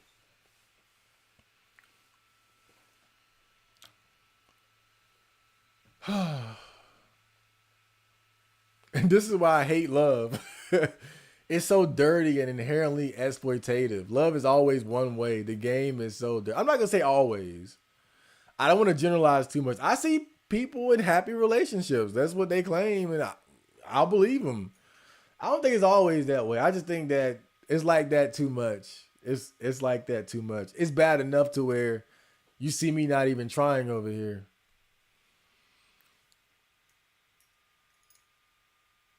Oreo man still posting content. He talks about God. One time he said God just doesn't see everyone. He said the real chosen ones are the big dick giga chads that live easy lives. Damn. I mean, they definitely have an advantage for sure, but I think that's one dimensional thinking though, because he's just looking at it in terms of success with women.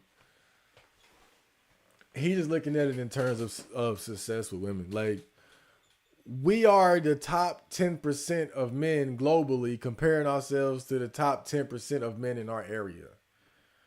Like, people wonder why I'm so fucking happy. It's because I understand the fantastic fortune that I enjoy, even just on like the basic level of being born with all my fucking fingers, eyesight, hearing, two legs, all that, good head on my shoulders. Like, you're winning just based off that.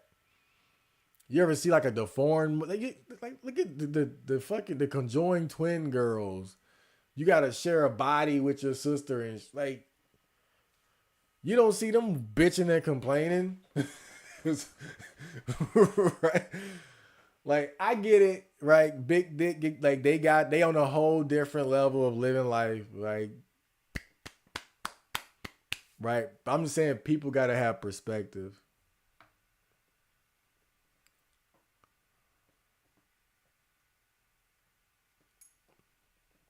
I actually talked to a 46-year-old guy, Army vet, living in More. He married a Filipina. Honestly, if you're gonna jump on the passport bro wave, you have at least 20 years until feminism spreads worldwide. That's some real shit too.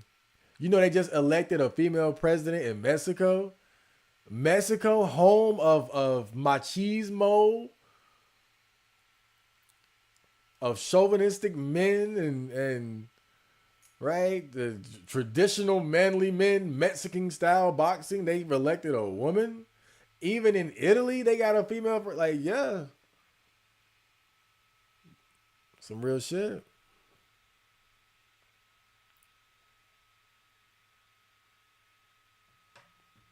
Yeah, some African and South American countries can be very violent and dangerous. I'm about to pass out. Have a good one, and don't fall in love with some ran through single moms. Oh, don't worry about that for me. Don't worry about that for me.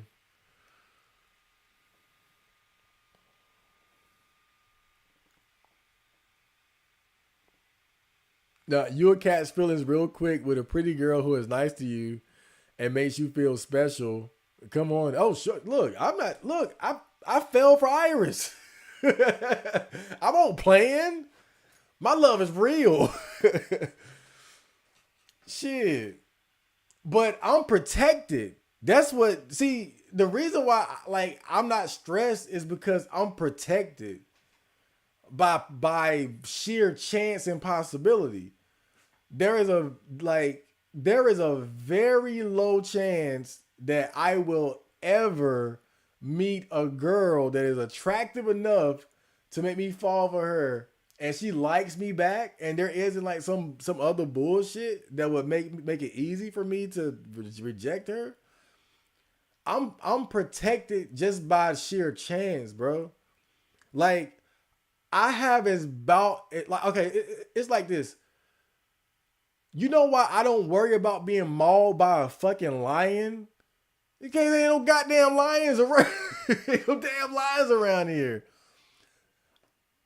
I don't worry about falling in love and falling for bitches because bitches don't like me. Girls don't like me. I made it 31 years and I'm only getting older. You know, I'm not a high value man that's going to be capable of getting like younger girls, right? Like, now I still look young. I'm only 31. But as I get older, that window is going to close more and more.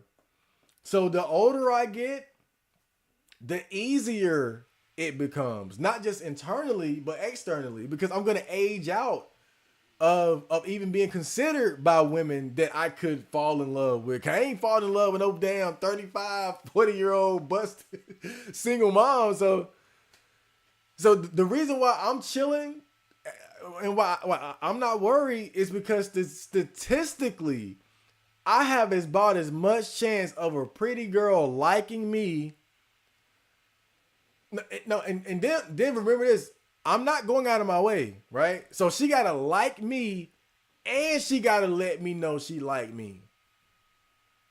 I have about as much of a chance of that happening as being mauled by a fucking lion. So I don't worry about it. Ain't nothing to worry about. It's not gonna happen.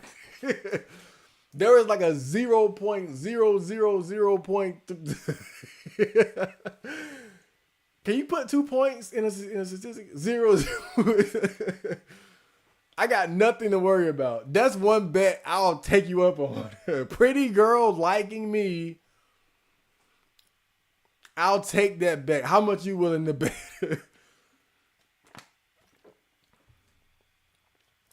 I know I told this story a few times, and this is a true story. I promise you. And my friend, he'll tell you. I'll bring him up here one day so he can tell you guys. When I was 20 years old, me and him made a bet. I told him, I bet you I'll still be a virgin by the time I'm 25. He said, no, we bet $500. When I turned 25, he was like, you were right. He didn't pay it all at one time, but over the course of like 2 or 3 years, he would give me $20, $30, $5, whatever, but he paid me. Like, dude, I'm telling you, I know what the fuck I'm talking about. Like, like, I put money on that shit, bro. Like, I know what the fuck I'm talking about, bro. Like, it's hard. We're just talking about this shit. It's hard, bro.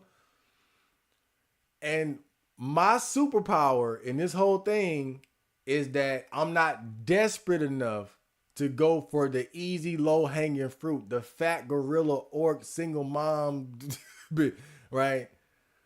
I have enough, like, I'm happy enough, I'm content enough not to settle. It would have to be a girl that can make me say, huh. Right? But those girls got options. Those girls got options. They don't give a fuck about me. I'm good. And Ganter, welcome to the stream. I know I'm a little late, but still. Chud, Ice Causey, these boss ones are pretty good. We up late tonight. What is this? It's 12:56. I feel bad because the stream was so choppy earlier. You know, so I feel like I got to be up longer with you guys. I'm going to get something to eat after this, though. And then I was going to go to the gym. Damn. I want to eat, though. And it ain't but so many hours left before I need to go to sleep. Damn. Be grateful. Yes. I'm always grateful. I'm grateful I'm able to run and live. Yes. Rest in peace. There was a black self-improvement YouTuber named Player Supreme. He was an old school cat. I found him because he did a response to one of the Kent videos. And I remember one thing he said, bro. He was an older guy. He's dead. He's dead now. I think he had like health issues and shit. But he was like in his early 50s when he was making content. And by that point, you know, his body was just beat down and, you know, he would go to the gym and stuff like that, but he was overweight. And, you know, in his prime, he was like very fit, muscular, but, you know, just injuries and shit like that. Just, he fell off. And I remember he said one day, he was like, man, y'all don't know how lucky y'all are just to be able to run. Like, y'all know how much I wish I could just run. Cause he had like an issue, like, up with his like lungs or something like that. Like, again, he just had health problems. He was like, do y'all know how bad I wish I could run? Like, shit like that always stuck with me, man. Like, you gotta really count your blessings. It's such a cliche, but it's true, man. Like, you gotta count your fucking blessings, dude. Like, we got so much to be thankful for, but we don't recognize it because we're comparing ourselves to the 10%, the top 10% of our country or our location not realizing globally we are the top 10%. My broke ass, I'm top 10% globally. Just by being in America, the shit that I get, the comforts I get to enjoy. Like in fact, you back up. Like even like, okay, do a body check first. Like you got all your fingers and shit. That's not a given. Some people come out 2 fingers, cleft lip, 1 eye, blind, deaf, retarded, can't walk, can't grab, can't look, can't turn the head. All the shit that can, you come out transgender, like whatever the fuck. Like some shit could happen. And then, so you do a body check. You're like, wait a minute, I'm all here. I got everything I need. I could be taller.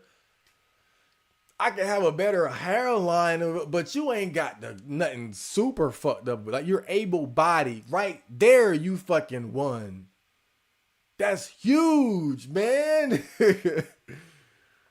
And then just location. You in a first world country, man.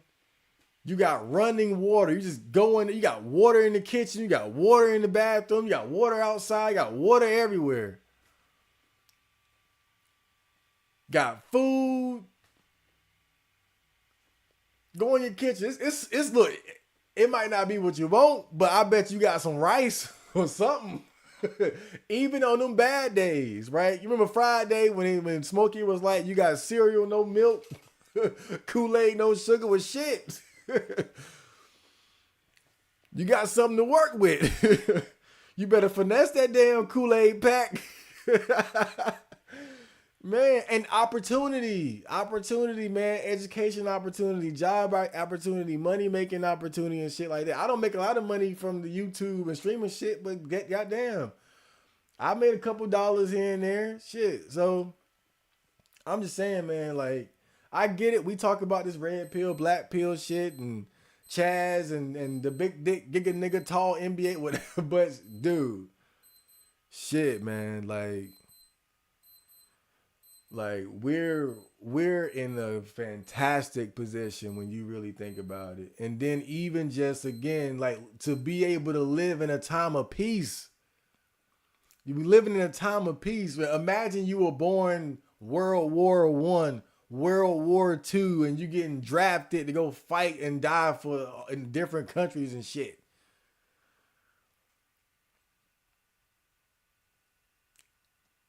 Right, we get to enjoy and use our youth as we please, as opposed to being drafted and put on the front line somewhere to be a bullet sponge on a beach. I'm just saying, like, and people wonder why I don't get all depressed and whiny and shit, because that's one thing that I understand, bro. It's like it's not that bad. It ain't that bad. You gotta have proper perspective, right?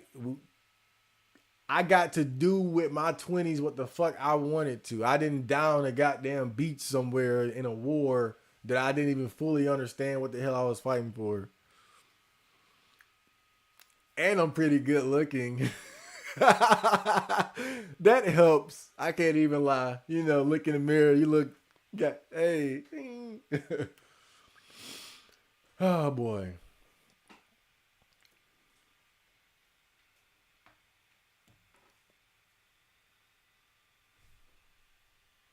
And Ganter put me on game. What are the best iced coffees? I love having to settle when they're reading comments after going on a fucking rant.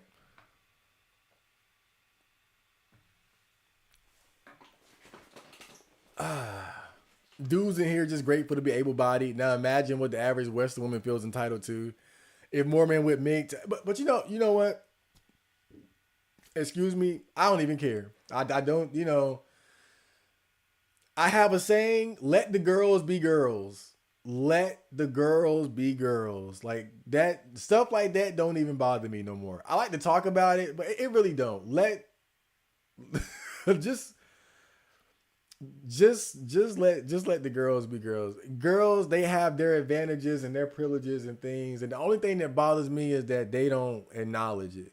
You know, I saw this great post, and I posted it. I reposted it on my Twitter.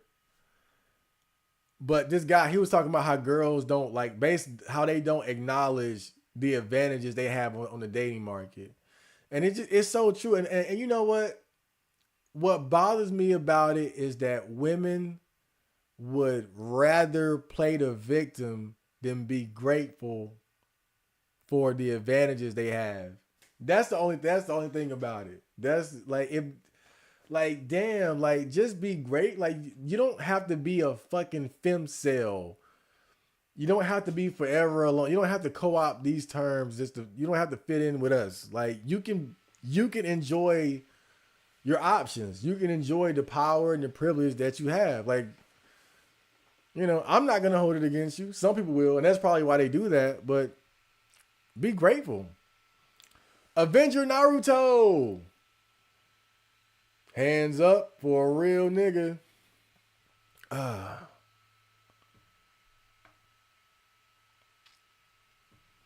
Japan just launched a state-sponsored dating app to try and fix the low birth rate. It's beyond. Oh, I saw that. I saw that on.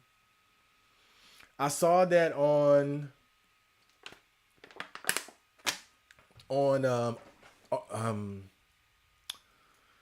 what's that place called? R9K. I saw that on R9K. I was going to look more into it, but I was preparing for the stream and watching Demon Slayer. Boy, Demon Slayer is good. I got the season 2 anime review coming up, so stay tuned for that. But yeah, I saw that thread, and it's not gonna work. Somebody need to give me the phone to Japan. Like, anybody got the number? Like, can I just call the prime minister from here and just be like, yo, that ain't gonna work? That is so stupid. That is just so. I gotta adjust my balls real quick, but that is so. Oh my! How disconnected can you be to think one more dating app is gonna make a difference? The problems are so much bigger than that. Like, bro, that is just a state-sponsored dating app. Like? I hope they have a genius plan for that, because I really just don't like. What are you gonna do different? You think it's state sponsored, therefore hypergamy all of a sudden isn't gonna factor into it? All the issues that have kept Japanese men and women separate from one another is just gonna state sponsored? Well, that's the solution. Come on now, bro. I'm sure they already probably got hundreds of dating app options, right? One more ain't gonna fix shit, bro. These issues are deep cultural, man. Shit is really, it's beyond me,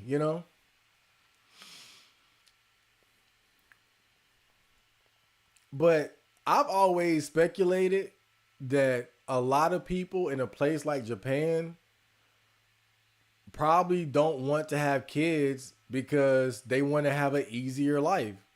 Japan is a place where, work life is very demanding and suffocating. So just imagine being a young man, and let's say you don't have the option to be a NEET, right? And so you got to get out into the workforce some way, somehow. But you want to enjoy your life. You want to enjoy your freedom and your time. You want to read the mangas. What are you gonna do? You're not gonna have kids. You're not gonna add to the baggage and the stress of your life. It's already just being single with a job is too much. I'm supposed to add 1, 2, 3 kids and a wife that's gonna have my balls in the guillotine and potentially be nagging and demanding of me, giving me a fucking allowance off the money that I work for. And that's me, just male perspective. That's just me because I'm projecting a little bit because I know when I was a teenager, part of the reason why I embraced being single and a virgin was that I realized that life is easier when you don't have kids. Like for me, it was just that simple. It was like, right. Like sometimes you gotta get a job. Sometimes you gotta be a wage slave. You don't ever have to be a parent. You don't ever have to like. That's optional. The best that the government has been able to do is tax bachelors or give tax incentives to people who have kids or get married. But that's about it. Outside of that, like that's one thing you don't have to do. And my belief is just I think one thing that would help is just making people feel like, having kids wouldn't just completely fuck my life and make me incapable of just enjoying myself and getting a break. Again, I don't have the solution either. Cause cause that's male perspective. But then when you throw female perspective, it's a whole nother list of problems because of hypergamy and then feminism. I want to be a boss bitch. I want to be independent and I'm going to freeze my eggs. Like, it's hard, bro. Mm-hmm. But that's why you see all these countries, they're just importing. They're just importing third worlders, Bring 5 million Mexicans. Bring 2 million Indians. Like, that's basically what they're doing. I think even in Japan, they're upping the rate of immigration. Like I've been seeing those threads on Poll talking about how there's there are more Indians popping up in Japan and different places. I don't know how true that is. I know it's bad in Canada. Like, bruh, Canada about to be India too in a little bit. But I'm hearing that they're seeing similar trends in Japan. Again, I don't know how true that is, but that's just kind of the rumblings I've been hearing. And so, they're probably going to try to solve the issue by diluting their own culture by importing another one and doing the whole diversity is our strength bullshit. It's unfortunate though. It's unfortunate. I'm not anti-diversity. I just hate how every country is adopting that shit. Like, I just wish like every race, every country just had their own. Like, at least have your own shit somewhere, right? Let America be the fucking melting pot of the world. Everybody come here, but don't do that shit everywhere because it comes with problems. Diversity and cultural clashes. Like we see that now with the Israel and Gaza conflict.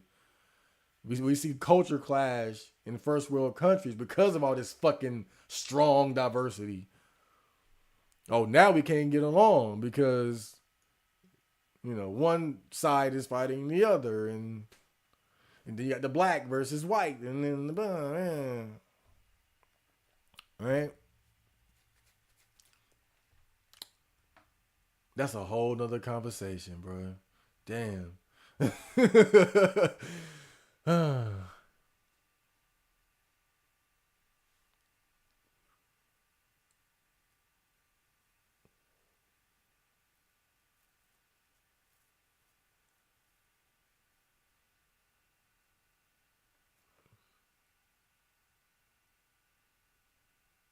One time I told Iris she resembles a cute puppy dog. Uh, she's definitely kawaii. I have just tuned in, so I don't know your take on Passport Bros. I hear you saying you have a low chance of meeting someone, but I honestly reckon very pretty girls will be into you in Asia, even more so if you got your money up first. I mean, but money is the great equalizer. Like, you're not really saying much there. Like, just get money. Yeah, of course. Right? Just, money. You just buy the shit. You ain't gotta... One way I deal with seeing attractive women at the gym, I always remind myself that every body type you see that you're attracted to is for sale. Like, you could like you think about it, a lot of times as guys, we go out into the world and we see attractive women and it's like, oh my God, if only I had a girl like her. Now, I get it. You can't buy that true love. You can't buy the intimacy. You can't buy the Chad experience of being truly desired. Okay, I'm not coping there. But the surface level attraction is easily bought. Like what? Because if you think about it, what really makes us initially so attracted to these women, it's the body type. You see the fat ass, the big titties, the pretty face. And I always remind myself that shit is for sale, bro. Like you can like if you got the money, you can buy that. The same thing that's catching your attention is for sale. It's for purchase. You can buy the big ass experience. You can buy the big titty experience. You can buy the fit gym girl experience. You can buy the fat girl experience. You can buy the fart in my mouth experience. You can buy the BDSM. Like it's all for sale. And I always remind myself that whenever I see pretty girls out in the world. Again, you can't buy the Chad experience. I got you. You can't buy the real love. Cool, right? We ain't coping on that. We accept that. We take the L. We take the L and we hold that. But the surface level shit, the sexual shit is like damn, like I'm like why like I be in the gym sometimes like why am I like so caught up in like how these girls look? Like I could buy that. I could go get a job and save some money up and buy that shit. Right? So it's just something to think about. Like just always remind yourself of that shit. Good incel night. Good night under the mountain. A good incel. He probably gone by now, but good incel night. I'm not picky, just no single moms and fatties. Yeah, shit. That's most reasonable men have that standard.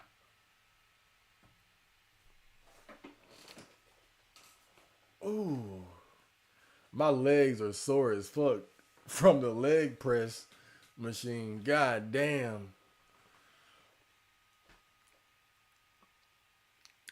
I won't say I'm grateful for the basic stuff. Every human should have. Well, damn. That sounds like a personal problem. You might want to figure that one out. Oh, man.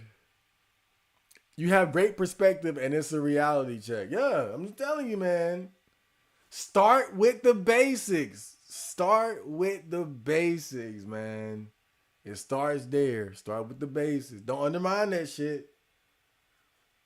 Y'all want to know how I got the energy to right? I'm sitting here I've been here for like 3-4 hours and the fucking the aura of this man. Right? If not for my piss poor ass laptop, I wouldn't have missed a beat taking the shades off.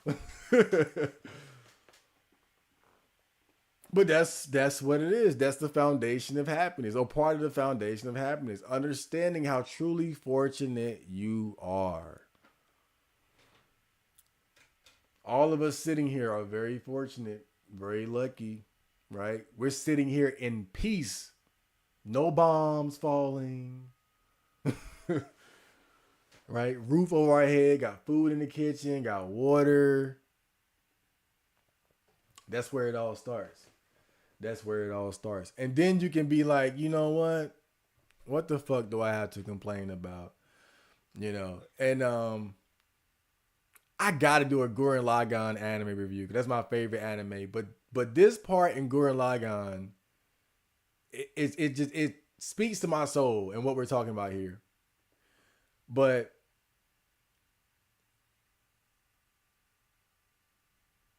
in Gurren Lagann, the girl Yoko, she was talking to Kamina, who is like the big bro, big Aniki. Like that's big Aniki for real. And Simone was like the little scared kid that Kamina kind of took under his wing. And then Yoko asked Kamina, why do you believe in him so much? Like he's always scared. He's a coward. He's passive. He's doesn't have confidence. Like, why do you believe in this kid so much? And Kamina told her the story when they were stuck underground in the underground village trying to make it to the surface. And so they were digging, trying to find their way to the surface, and they got lost. And so everybody was bitching and complaining because they thought they were going to die in those damn tunnels. And the whole time, Kamina was trying to keep everybody's morale up. So he was doing his whole confidence, let's go, let's do it thing, right? Scared to death on the inside. but he was just trying to keep everybody else going. But what kept him going was Simone. He saw Simone the whole time. Simone never stopped digging. They were lost. They were stuck. They were scared. But Simone never stopped. He was always digging, scraping away, and they eventually got out. But the point is, Kamina was like, look, if that little motherfucker ain't complaining and crying, I ain't complaining and I ain't crying. And so they fed off of each other's energy. Simone didn't have the confidence, but he had the inner persistence to keep going. Kamina, he didn't have really the same level of skill and persistence that Simone, Simone ended up having way more potential than Kamina in the long run, in all actuality. But Kamina had the confidence and the charisma and all that carried everyone to where they got. And they fed off of each other like that. But again, the point is just that Kamina was like, if he not bitching and complaining, I ain't bitching and complaining. So I'm going to just be like, yo, we gonna get out of here. And I love that part because it just shows like what, like Kamina's, his attitude and how he gained belief by seeing someone that was like weaker than him.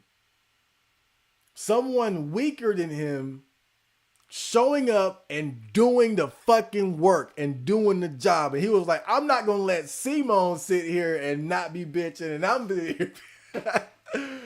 And so when I see shit, like I know you guys seen that kid posted on R9K or other places. You ever seen that kid that is burned from the head down, can't see, no hands, and just no offense, but he's fucked up. But he ain't complaining. He ain't bitching. He moving forward, doing whatever. I see that, and I'm like, oh, hey, you're not about to catch me over here fucking acting like a pussy. This motherfucker, as a baby, got caught in a fucking house fire and is burned from the head down and is just deformed and limited in so many ways, but has a positive attitude. And I'm sitting here with all my shit acting like a pussy? Fuck that. Not me. No way. It won't be me. I got no excuse. I got no complaints. And that's why I have the attitude, or a big part of the reason why I have the attitude that I have. I might fuck up. I might fail. I have my weaknesses. I have my shortcomings. You can list them. You can critique them. You can make fun of me. But you will not catch me whining like a bitch. I'm going to fuck up, and then I'm going to get up, and I'm going to set a goal, and I'm going to go for it again. Till the end. And that's the Chad Marco way. Yeah! So, I hope you guys enjoyed that stream. I hate to get out of here so unceremoniously, but we had a great stream. I'm sorry about the technical difficulties from earlier. I'll try to see what I can do with this Acer laptop. I'm sorry I didn't treat you as good as I should have, but you're replaceable. But I hope you guys enjoyed that stream. Make sure you smash the like button before you get out of here. And check out my other social media. Promote the channel. Tell all your friends. Tell your mom. Tell your dad. Tell your nieces and nephews and your Discord buddies, your duolicious girlfriends. Chad Marco!